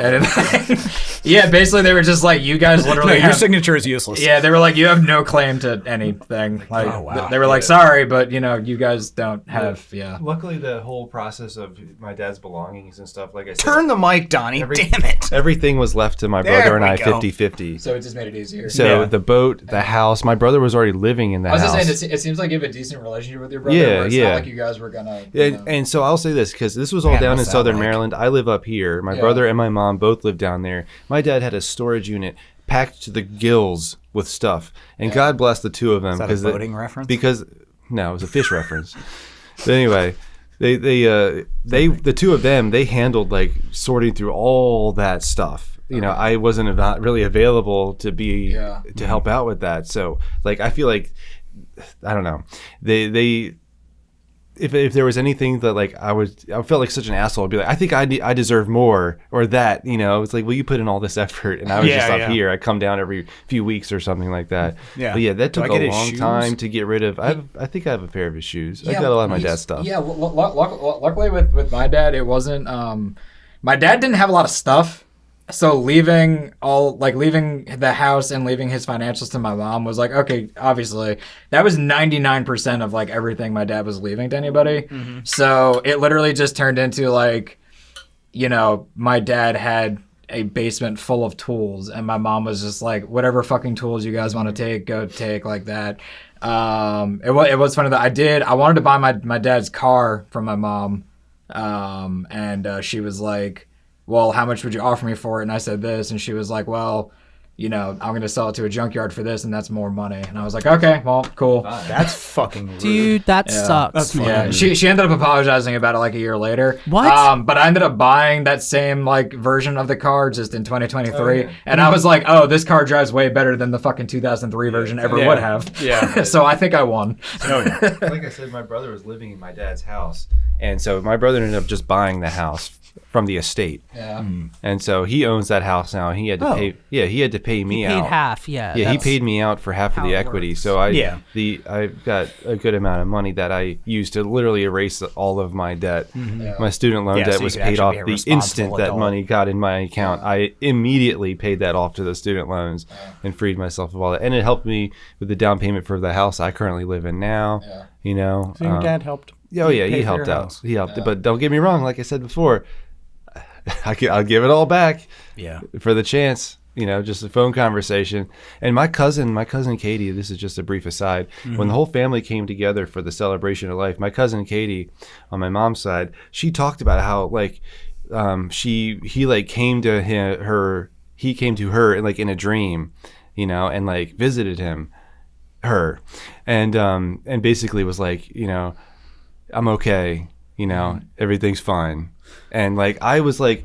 I was like, when's he gonna visit me? You know, is he gonna come He visit might me? not in a dream? visit you. And he might not. That happened to Part of my me friend. thought of the Rob conversation. That could have been a one sentence thing, Donnie. Well, Donnie, But no. also the other me. Well, No, but Donnie, that happened to my friends. Like when my friend Adam died, his brother was got a visitation through like, you know, a dream. Yeah. From him, and like everything's okay. I I feel mean, like that's was the fairly communication. common. I think some people, and whether or not you believe in like mediums and stuff like that, like some people I think have and Yes. do not have that like wavelength or whatever to yeah, be I mean, able to. I didn't get a visitation, but I definitely within I don't know a year of him passing away, I definitely had a dream where. Do you ever have a dream that stays with you the rest of the day? Yeah. So I've that, had dreams that have stayed with me for the rest of my life. Yeah, so that happens to me frequently. I remember all of my dreams, and it's always been like that. And I had a dream where something was happening with him, and I woke up, and I was continuing my day under the impression that my dad was like still alive. And this was, like I said, a year or two after he passed away, so it's not like it was, you know, the next week. And then I was like, I like sat for a second, and my wife was like, "Are you okay?" And I was like, my dad is dead. And she was like, yes. Go on. And I was like, no, I had, and I explained to her what I just said of I had a dream and, it just stayed with me the whole day. All right. Well, we got some questions for you for sure. Do you have any questions you want to ask each other real quick? Anybody? 1, 2, 3. I don't think so. No. Okay. Eric, do you have a question? I didn't know I was allowed to prepare questions. Yeah, I don't know. Something. I just didn't know if anything had come up in your mind. No. Eric, do you have anything, or do you want me to go? What'd you say? You can start first, David. This the whole time. You can. All right. You can start first. We'll go back around this way, starting with Eddie. Did witnessing that and going through that? Hold on. Wait. Did You fucker. Did Luca really get traded? Yes. What the fuck? But this is real? real? This is not the time or the place for that, Eric. Yeah, Jesus I'm Christ. sorry. Did you just interrupt a very important question about death because of football? NBA. It's not even NBA. fucking NBA. Shut the fuck up. Wait, why are you booing me? Because you said NFL, but go ahead, ask your question. It's even worse. That's a It's huge, NBA. Yeah, that it's is a NBA, and we don't care. Nobody cares. huge deal. So did going through that and really that's the biggest death you've ever dealt with. Did that change your approach on life at all? Probably. Only because. Okay, next. No. Only because, like I said, my dad. Like, you know what I mean? Like, some people are like, oh, my dad died, and so I got into base jumping. No, so I don't think it was anything that drastic. It was definitely, I picked up hobbies that my dad had that I fucking hated, and then I started to enjoy them. Okay. That's when I got into cigars because my dad was a cigar guy for a while, and I had a cigar, I don't know, when I was in my mid-20s, and I was like, this is disgusting, and then all of a sudden I tried it again, and I was like, oh, I like cigars now. But it was more of, like I said, my dad never called out sick the entire time that he was going through treatment, and I always tried to do that also. I was like, oh, if my dad can fucking work, I can go to fucking work. And now I'm at the point where after that happened, I'm like, companies don't give a shit about you. No, we don't give a shit on a Thursday, and we're like, fuck this. Yeah, because my dad, like I said, my dad died at 54. The union he was in, if he made it to 55, my mom would have had free benefits the rest of her life. Yeah. So she missed it by 2.5 months. And because of that, now she has to pay. Selfish bastard couldn't power through for one more year. She did joke about that. Like 6 months later, she was just like, your fucking dad couldn't have made it 2.5 months. I was like, yeah, well. Now I've got to pay for healthcare. It sucks the company wouldn't do that. I know they're probably sticklers don't care on it, about you. but yeah. I will to Eddie's credit. I remember when you and I were working together. There was a couple mornings when you would text me like, "I got a horrible migraine this morning. I'm not coming in," and then a minute later, you'd be like, all right, fine, I'm coming in. It's like, damn, I don't know if I have a bad headache. I've called out of my job for having a bad headache in the morning. No. But as far as changing view on life, I would say it definitely helped me appreciate my mom a bit more, because I know she had a cancer. Because she had a scare as well, yeah. So this was in 2022. She had a bout of leukemia. Can I ask you a 1B to that? A B? Yeah, because this will actually be for both of you. Okay. So with that, shut up. You said it, not me. So with that second cancer scare, did you have was there more fear going into that one? As soon as I heard about it, I was like, oh, my mom's gonna die now. Yeah. I was like, all right, there she goes. Let's do it again. Roll back. Yeah, roll it back. Let's take two. But yeah, so I definitely, because she could, we would Father's Day, now mom gets a second holiday, pretty much, Oh, nice. Oh, that's funny. I just make fun of my wife for having a dad on Father's Day. Well, I definitely. She's always like, I'm gonna go to my dad's house. Do you want to go? And I'm like, he's not my fucking dad. I mean, I have joked around with people on Father's Day. It's like, you and your living fathers. But anyway, that's just our morbid sense of humor. Yeah. Hey, you got to deal with it somehow. But anyway, it's maybe appreciate my mom a bit more because I would call her every once in a while. Now I try to call my mom at least twice a week. Value that relationship a bit more. She's in her 70s now. Yeah. She doesn't really do much anymore. No. She sits at home. She paints. As you should. She watches TV.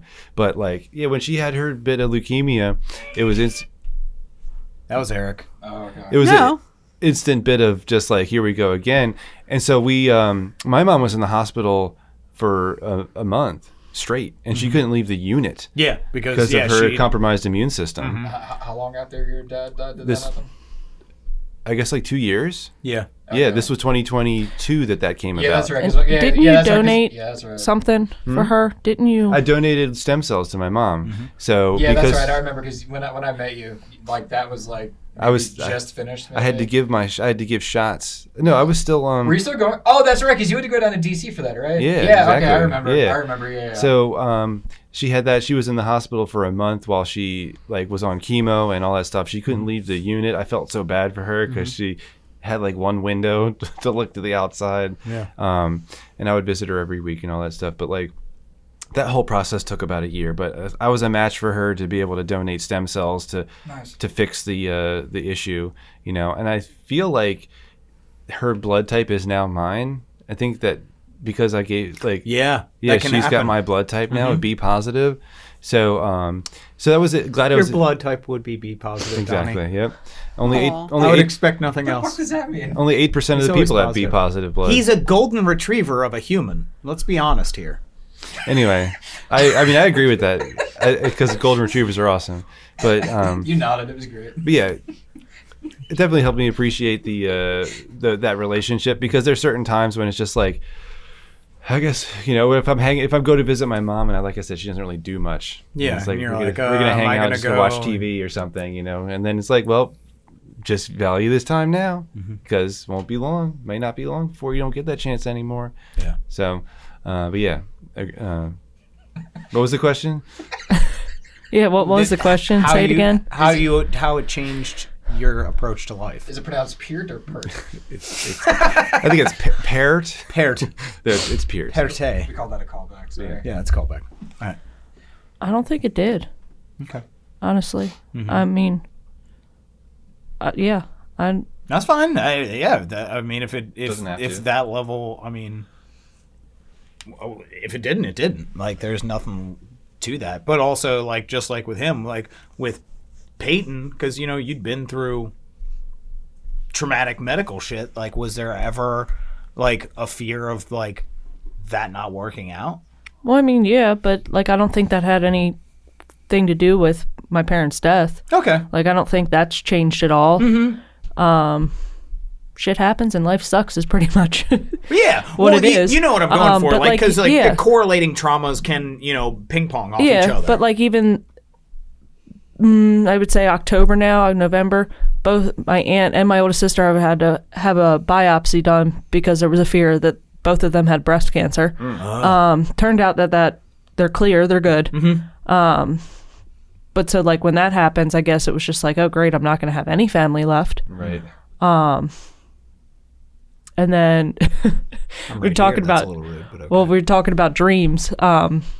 We went to bed the other night watching the freaking coverage of the DC plane. Oh my god, that was awful. It was awful, and that's what I fell asleep to. And at 3:30 in the morning, I woke up in a panic because I had a dream that Garrett was on a boat in the Potomac, and the plane crashed down on him, and he died.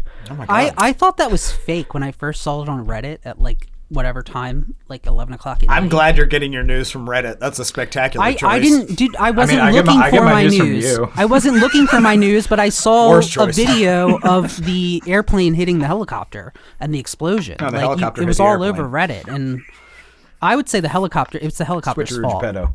It's the helicopter's It doesn't fault. matter. It's 100% the helicopter's fault. But like I think with that though, like it's made me, I don't know, because I woke up in the morning being like, do we have life insurance? Do we have this? Do we have that? And just maybe so the fact of planning Garrett's for in a union. I'm sure disasters, you'll be fine. he does. He has life insurance. So we're good there. For so when you if kill him. with anything, well then I don't get it, right? Only if you get caught, babe. Okay. Garrett, don't listen to this. Maybe with just that though, just the fact of like planning because things just are going to having happen. just having some ducks in a row. Yeah. Yeah. Yeah, because it's always had that mentality that like, yeah, they're always going to be around. Yeah. Yeah. I know. But Like when you're a kid, like when you're 5 years old, it's like, yeah, my mom and dad's always going to be around. this last round of me, like I upped my life insurance coverage from 100,000 to 250. Is that term or whole life? Whole life. Nice. If you guys answered this before, I apologize, but this just popped into my head. Did either of you have a sense of relief at all when any of your parents passed away? The thing is, my dad's battle was short. We always That's assumed true. he It pulled through. was only a couple months. That's true. So there wasn't any extended suffering or anything Okay. like that. So there wasn't really a sense of relief. It was a sense of just like, well, what the fuck? Yeah. Okay, that's fair. That's fair. In a way, yeah, because I had to care Yeah. for my mom for so long. Definitely that. And hindsight too, like she passed away in 2019, and then COVID happened, Yeah. and like She through was that so whole thing, isolated. Yeah. that I'm so happy she didn't have to experience that, because Yeah, it would have been a nightmare. yeah, and it would have just made things so much worse. And I'm sure your mom didn't have the quality of life that she wanted. Yeah, I mean, she so she always talked about she was retiring at 65. She, when that all happened, she was 62. She did make it to retirement on sick leave because she never took off work. Yeah. You can that in for So time. she was off for 3 years with pay Yeah. Nice. because of her sick leave, because she was at work every damn day of her life. Yeah. So in my, like, I'm such a piece of shit. I'd be like, man, I'm getting paid right now. yeah, but to go back, like the original question, I think just it made me realize like things are always going to unexpectedly happen, because one day it was fine and the next it wasn't. So just like that realization, like things are going to continue to happen, whether we plan for it or not. Yeah. Yeah. I definitely have some sort of morbid relief right now of just like, oh yeah, that person could also die in my life, and I've just kind of accepted that about like everyone I'm close I'm to. sitting right here. You're taking things very personally, David. Well, if I die, Eddie has nobody. Yeah, that's true. Jarek, I'm sorry. I guess you're gonna have to be best friends with Rob again. That's So, like to mention of COVID, like, Start that one, bitch. I Can we get to mentioned- the next question? I mentioned how my dad hated being in the hospital. I remember this happened right before COVID hit. If he was in the hospital while COVID was going on, none of us would have been able to visit him. Yeah. And Yeah. he would have, it would have been absolutely terrible. Yeah.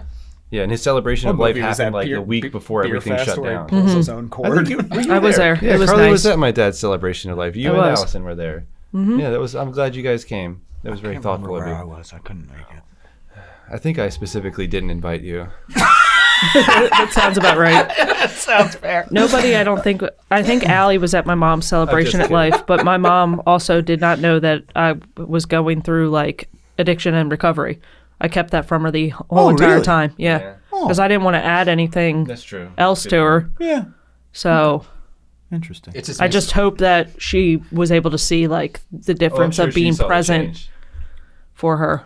Eric, I just wanted to let you know that every time I look back towards your nook in the back, I take a look at this crab and I just assume you are that crab.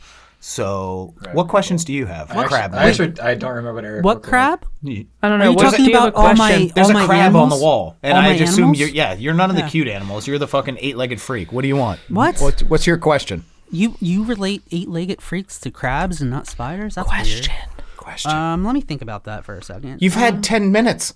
Well, you're now like kind of being a little, chill out. All right. I'm sorry. I love you, Eric. Very bossy. So let's see. So how do you guys feel? Like, obviously, I remember last week Carly said she had a midlife crisis recently. So with your parents all passing, I mean, you guys have some living still, but like with the parents passing, that like brings a lot of thought of your own mortality. Now, are you guys? Here we go. David, go fuck yourself. But are you guys kind of having, issues with like kind of your own mortality that your parents are now gone? Are you seeing like, are you like, shit, now I'm next, or like all that sort of shit? So like, how do you guys feel about your own mortality? Well, I feel that now. So I can Thanks, start David. because of going back to what I said last week. So a couple months ago, I had a midlife crisis. So What does that mean for you, by the for way, me, Carly? Yeah. I just went Did into you get wild and crazy? You buy a new car? No. No? Okay. I just went into like a downward spiral about how everything's going to end and what have I been doing for the past 33 years that I've already lived half my lifespan, because my dad had just turned 65 when he passed away, and my mom was 62 when she had the stroke, and so she was 60, So you were just shy of 66 when she math. passed away. So I was doing the math. So Doing the they math is died at scary. 65 and 65. So I'm 33. So I was like, well, shit, I'm already halfway through my life and I've done absolutely fucking nothing. Mm-hmm. Have I, like, and is this going to be every day for the next 30 some years until I just die? Like, what impact am I leaving? What am I even doing? Am I on the right path? So just questioning like everything that I've done in my life up until this point is pretty much where I was at. I haven't. Can I jump in real quick? You may. Okay.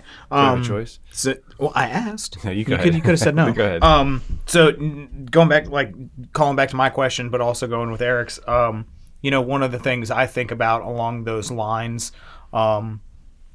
with people I love, like it sucks. It's kind of like I have an abacus in my head, and every time I see somebody, it's like one day down. It's like that's. Oh my God. I think of that all the time.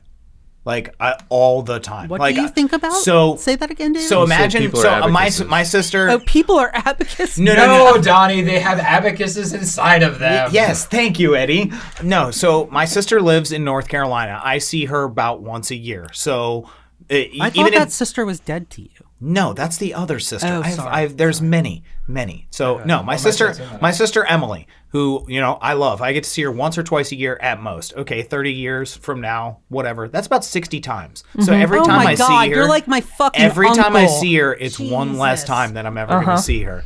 What a stupid way of thinking about That's things, not a David. stupid way to think about things, because it makes it that much more important that like I need to value this time, because there is a counter, dude.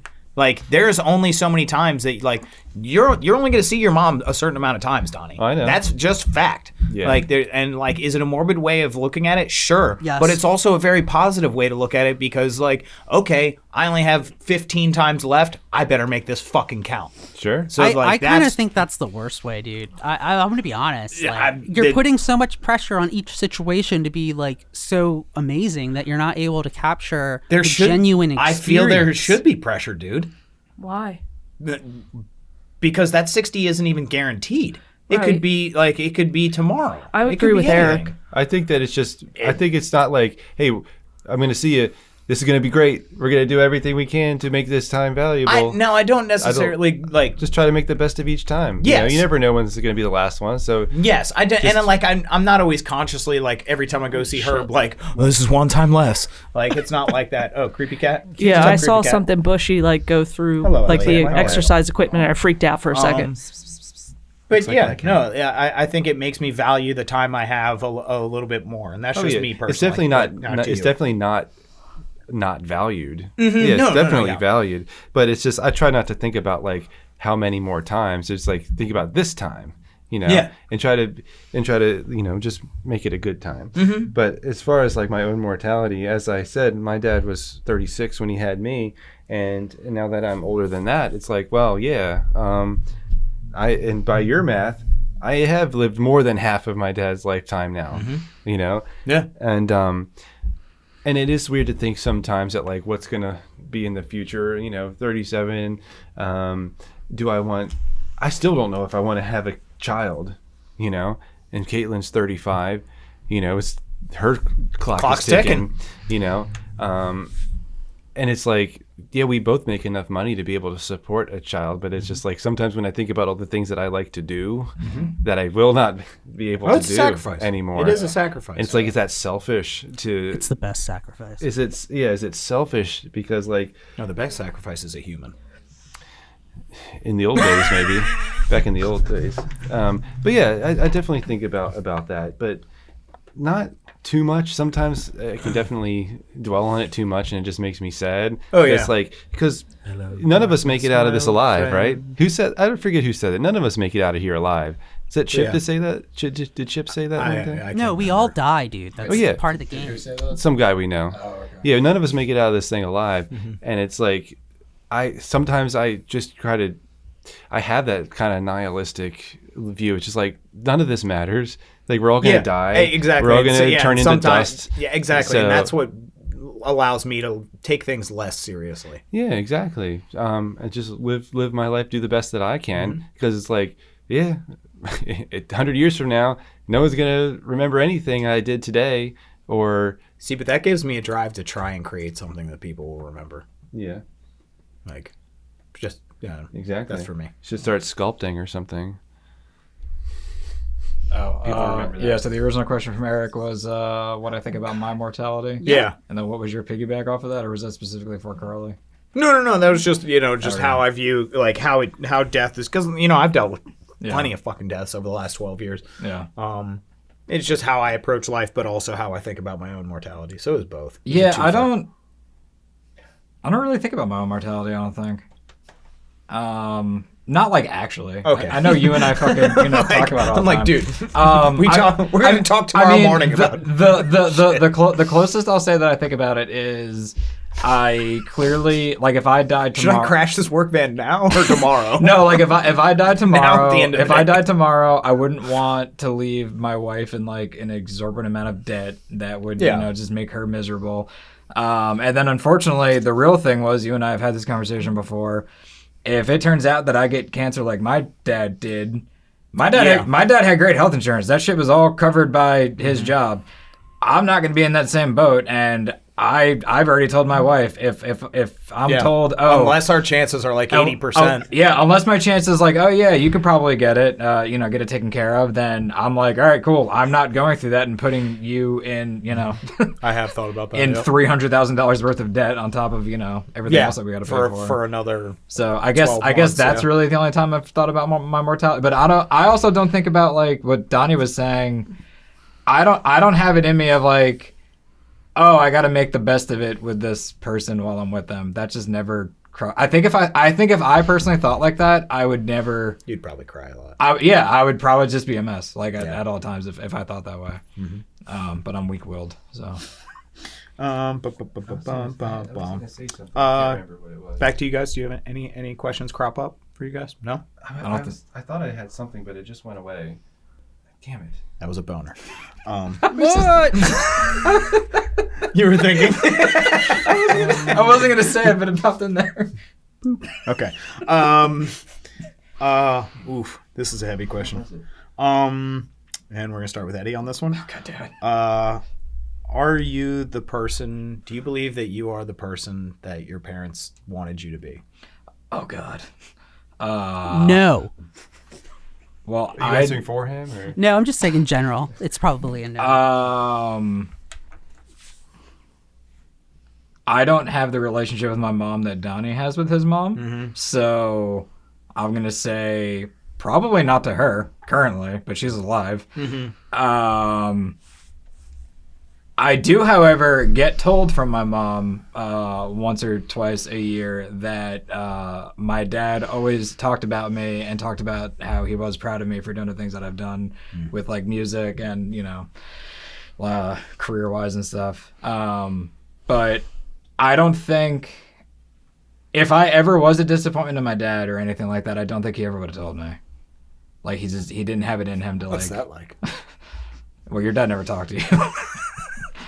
He talked to me with his fists. But I don't know. I can't answer that fucking question. Like, you want to think that the people that you love think about you in a positive light most of the time. Yeah. I mean, obviously, we're all going to make mistakes and we're all going to do things that we probably regret, but we like to think that overall the people that we love think that we're doing okay. Because honestly, that's something that'll make me proud or like make me cry is like thinking I'm like, would so and so like, what am I making them proud right now? Yeah. Like if I think about that like by myself while listening to Jewel, I'm gonna cry. I love Jewel. Who doesn't? Donnie. I can say like Eddie's right. My mom and I have a good relationship, and my dad told me plenty of times that he was proud of me, even. Just all throughout. I don't think there's ever a time. I mean, I remember the time when I told him I got, charged with drug possession. He didn't jump down my throat or anything like that. And of course, he wasn't happy that happened. But did you rat on anybody? No, I'm proud. But he also had his run-ins with the law too. So, I think that they just tried to be good parents, raise us the best they can. I don't think that either of them were ever disappointed in my brother and I. Neither of us were really big fuck ups in any way. No. As as far as like the person that they want us to be, I'd say so. You know, I don't think they had like a plan in mind. Like, hey, I'm a doctor. You're going to be a doctor now. Or I was in the military. You have to go in the military. Otherwise, you're dead to me. Your parents didn't do that? No, my dad never pushed us to go in the military. Not at all. I mean, his dad was in the Navy. So my dad followed suit. I think it's because my dad had I think he had a similar path that I did in my youth. Wait, I might still be in my youth. I'd like to think so. But when he was younger, he did. You just talked about your midlife. Sorry, bud. He had he was definitely like a heavy drinker, you know, drug user here and there. Like, he definitely had a bit of a hippie lifestyle. Like, he hitchhiked across the United States like multiple times back in the day. So, you know, he had similar things. So he turned out okay, you know, and I feel like I'm turning out okay too. So, yeah, they definitely didn't have a plan. I certainly didn't have a plan, you know. Clearly, Donnie. Yeah, I don't think any of us have like are in where we. Oh no, my plan is going 20 years ago. Perfectly. Like 20 years ago, none of us thought we'd be doing these things where we are now. You know what I mean? So, no. How about you?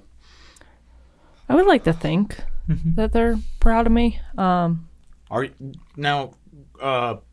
You're probably the most religious out of everybody on this. Just because I'm. She's never actually Receive sacraments she's never makes me really religious. talked No, about I- it. To I- be I- honest, like I- Carly is very like she doesn't talk about it. No, she doesn't talk about it, but like I don't know.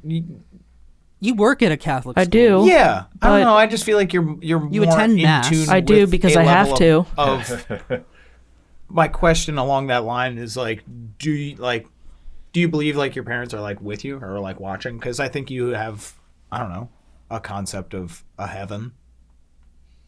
I don't know. I mean, regardless of heaven, I do think they're with me. Okay. I don't think that has to do anything religious Okay. wise. Yeah. Because the Catholic Church is really fucked up. So, Yeah. fuck them. But yeah, I would like to think they're proud of me. I mean, I don't really think they ever really expressed through words as I was like growing up that they were ever proud of me.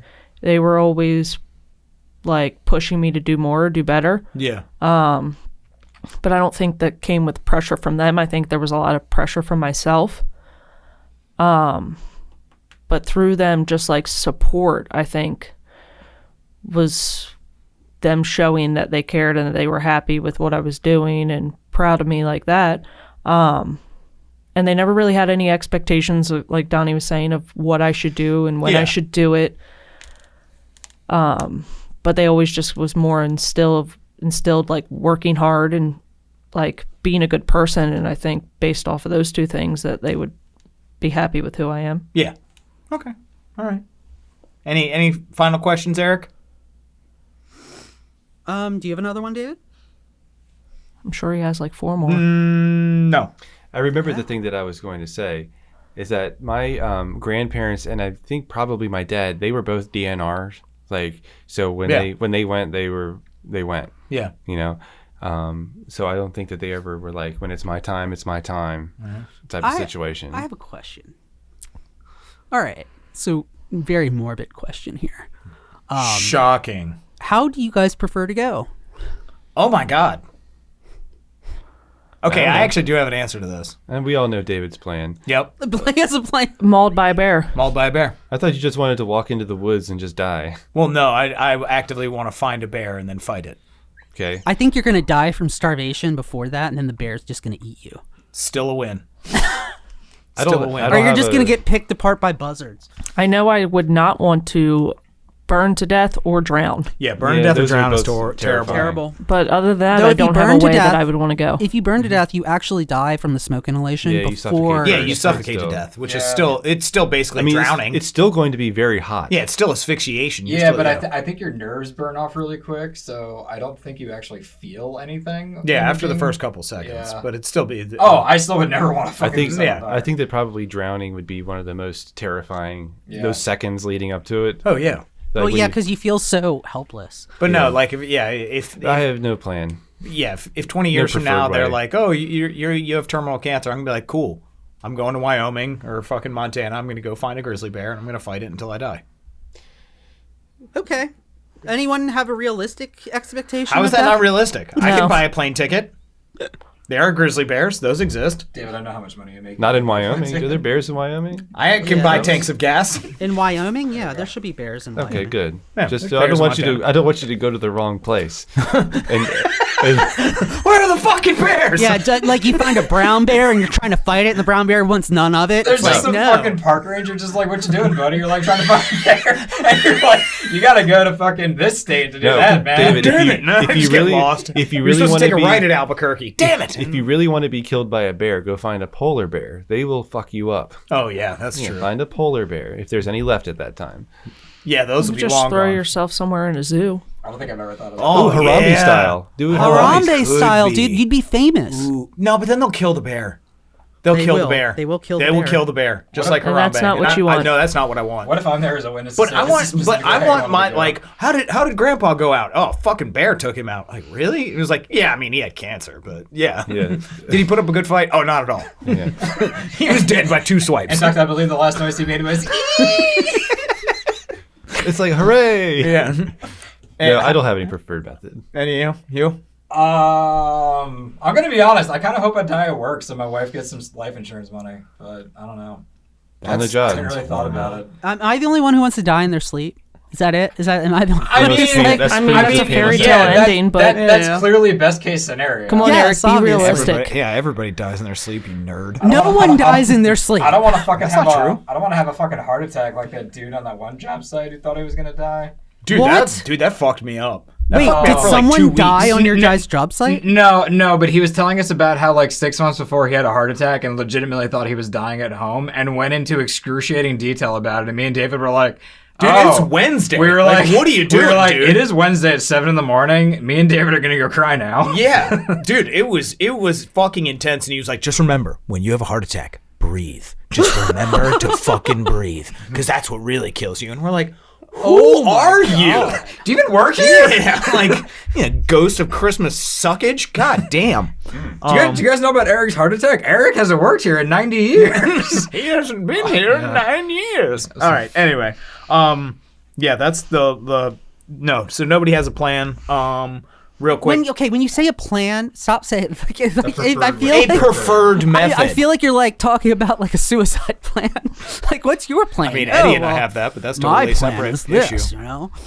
Yeah, also kind of like how both of our wives passed away. We're gonna marry each other and raise your son. Oh yeah, 100%. Yeah, we're going full gag. Yeah, both of us can cook though. At least that's good. Oh yeah, that'll be the dream. We'll be eating good all night. Since my dad has passed away, I can say that there's and anytime that there's a heartfelt father-son moment in movies or TV shows, sometimes I'm just like, yeah, I'll definitely feel that sometimes, especially in the Santa Claus. Like, In the Santa Claus? yeah, at the end of the Santa Claus. I have a funny story about that. Yeah, like that. Like those are very much more heartfelt. Wait, which part of the Santa Claus? At the very end. Like when he's explaining like to his stepdad like $1 million, like No, that part? no. That's early on. Yeah, that's early That's on. way early on, Eric. Donnie knows a lot about the Santa Claus. I used then to watch what- it I'm every asking day. what So part? at the end, That's Carly's favorite I'm sorry, Christmas movie. I'm sorry. Fine. No, it's a great movie, but like, Well, for top 2.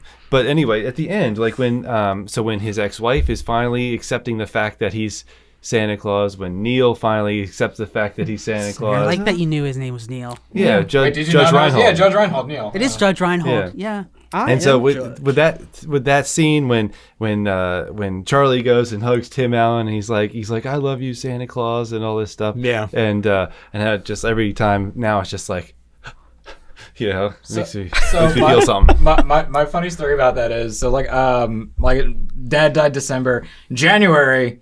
Logan came out. The Wolverine movie. Oh God, yeah. You told me about this. Clearly I'm not doing great. And my wife goes, all right, Still to this day. we're gonna get out of the house. We're gonna go see Logan. I know you want to see it as a comic book movie. I'm like, all right, cool. Like 75% of the way into the movie, you start realizing like, oh, this is like a movie about like a father and like, a surrogate daughter. Yeah. I'm like, all right, well, This is whatever. not a buddy cop comedy. I was fine the entire movie until at one point she calls him dad, and I'm just like, oh. So I just, not loudly, but just started weeping in the movie theater, and my wife looks over at me and was just like, I've made a grave mistake.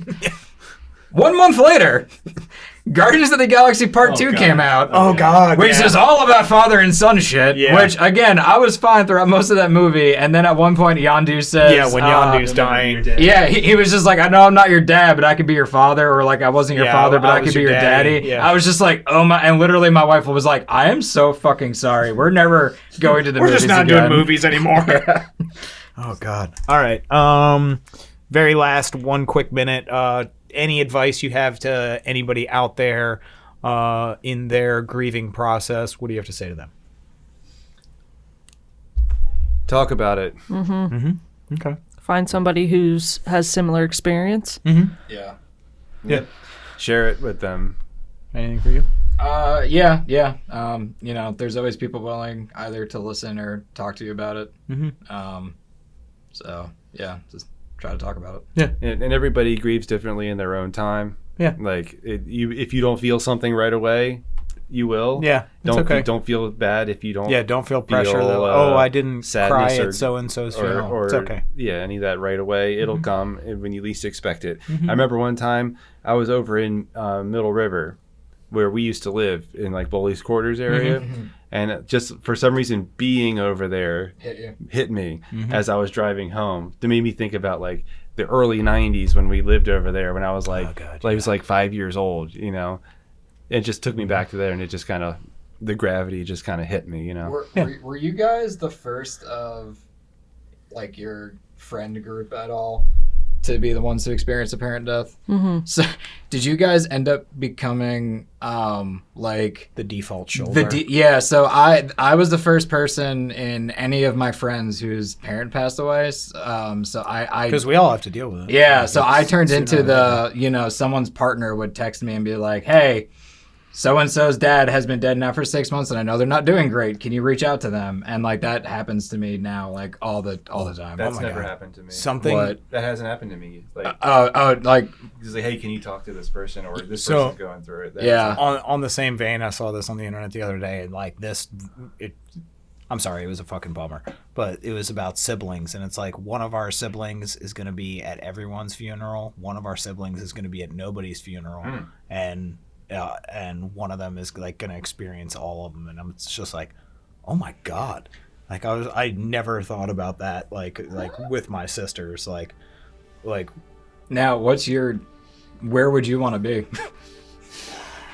I would want to be last. Yeah, I would. I don't know. Sorry, God, I want to no. make it to the end, guys. Yeah, no, I do not want to see my little sister die. I'm perfectly okay being upset, and I don't want to be the reason anyone's upset. I'm trying to become cybernetic here. So, like, I need to live as long as possible. I honestly think I would be able to handle it best out of any of my sisters, so Probably. I would like to go be last. I think me and my sister wouldn't give a shit. If my brother died before me, I would rather be second to last. I like my little sister. Nope. Is that Alexa? Yeah, Okay. my little sister Alexa. Nope. I don't want to be there. I don't want to know that. I mean, that's also yeah. then just don't go. Like we're all the youngest. No, that's not the point. So I don't want to live. I don't want to live in a world with like that. My little sister is not in. Like that is like. You've lived in that world though before she was born. Yeah, but I was like, what were you, 7, 6 when she was born? 5. Okay. Yeah.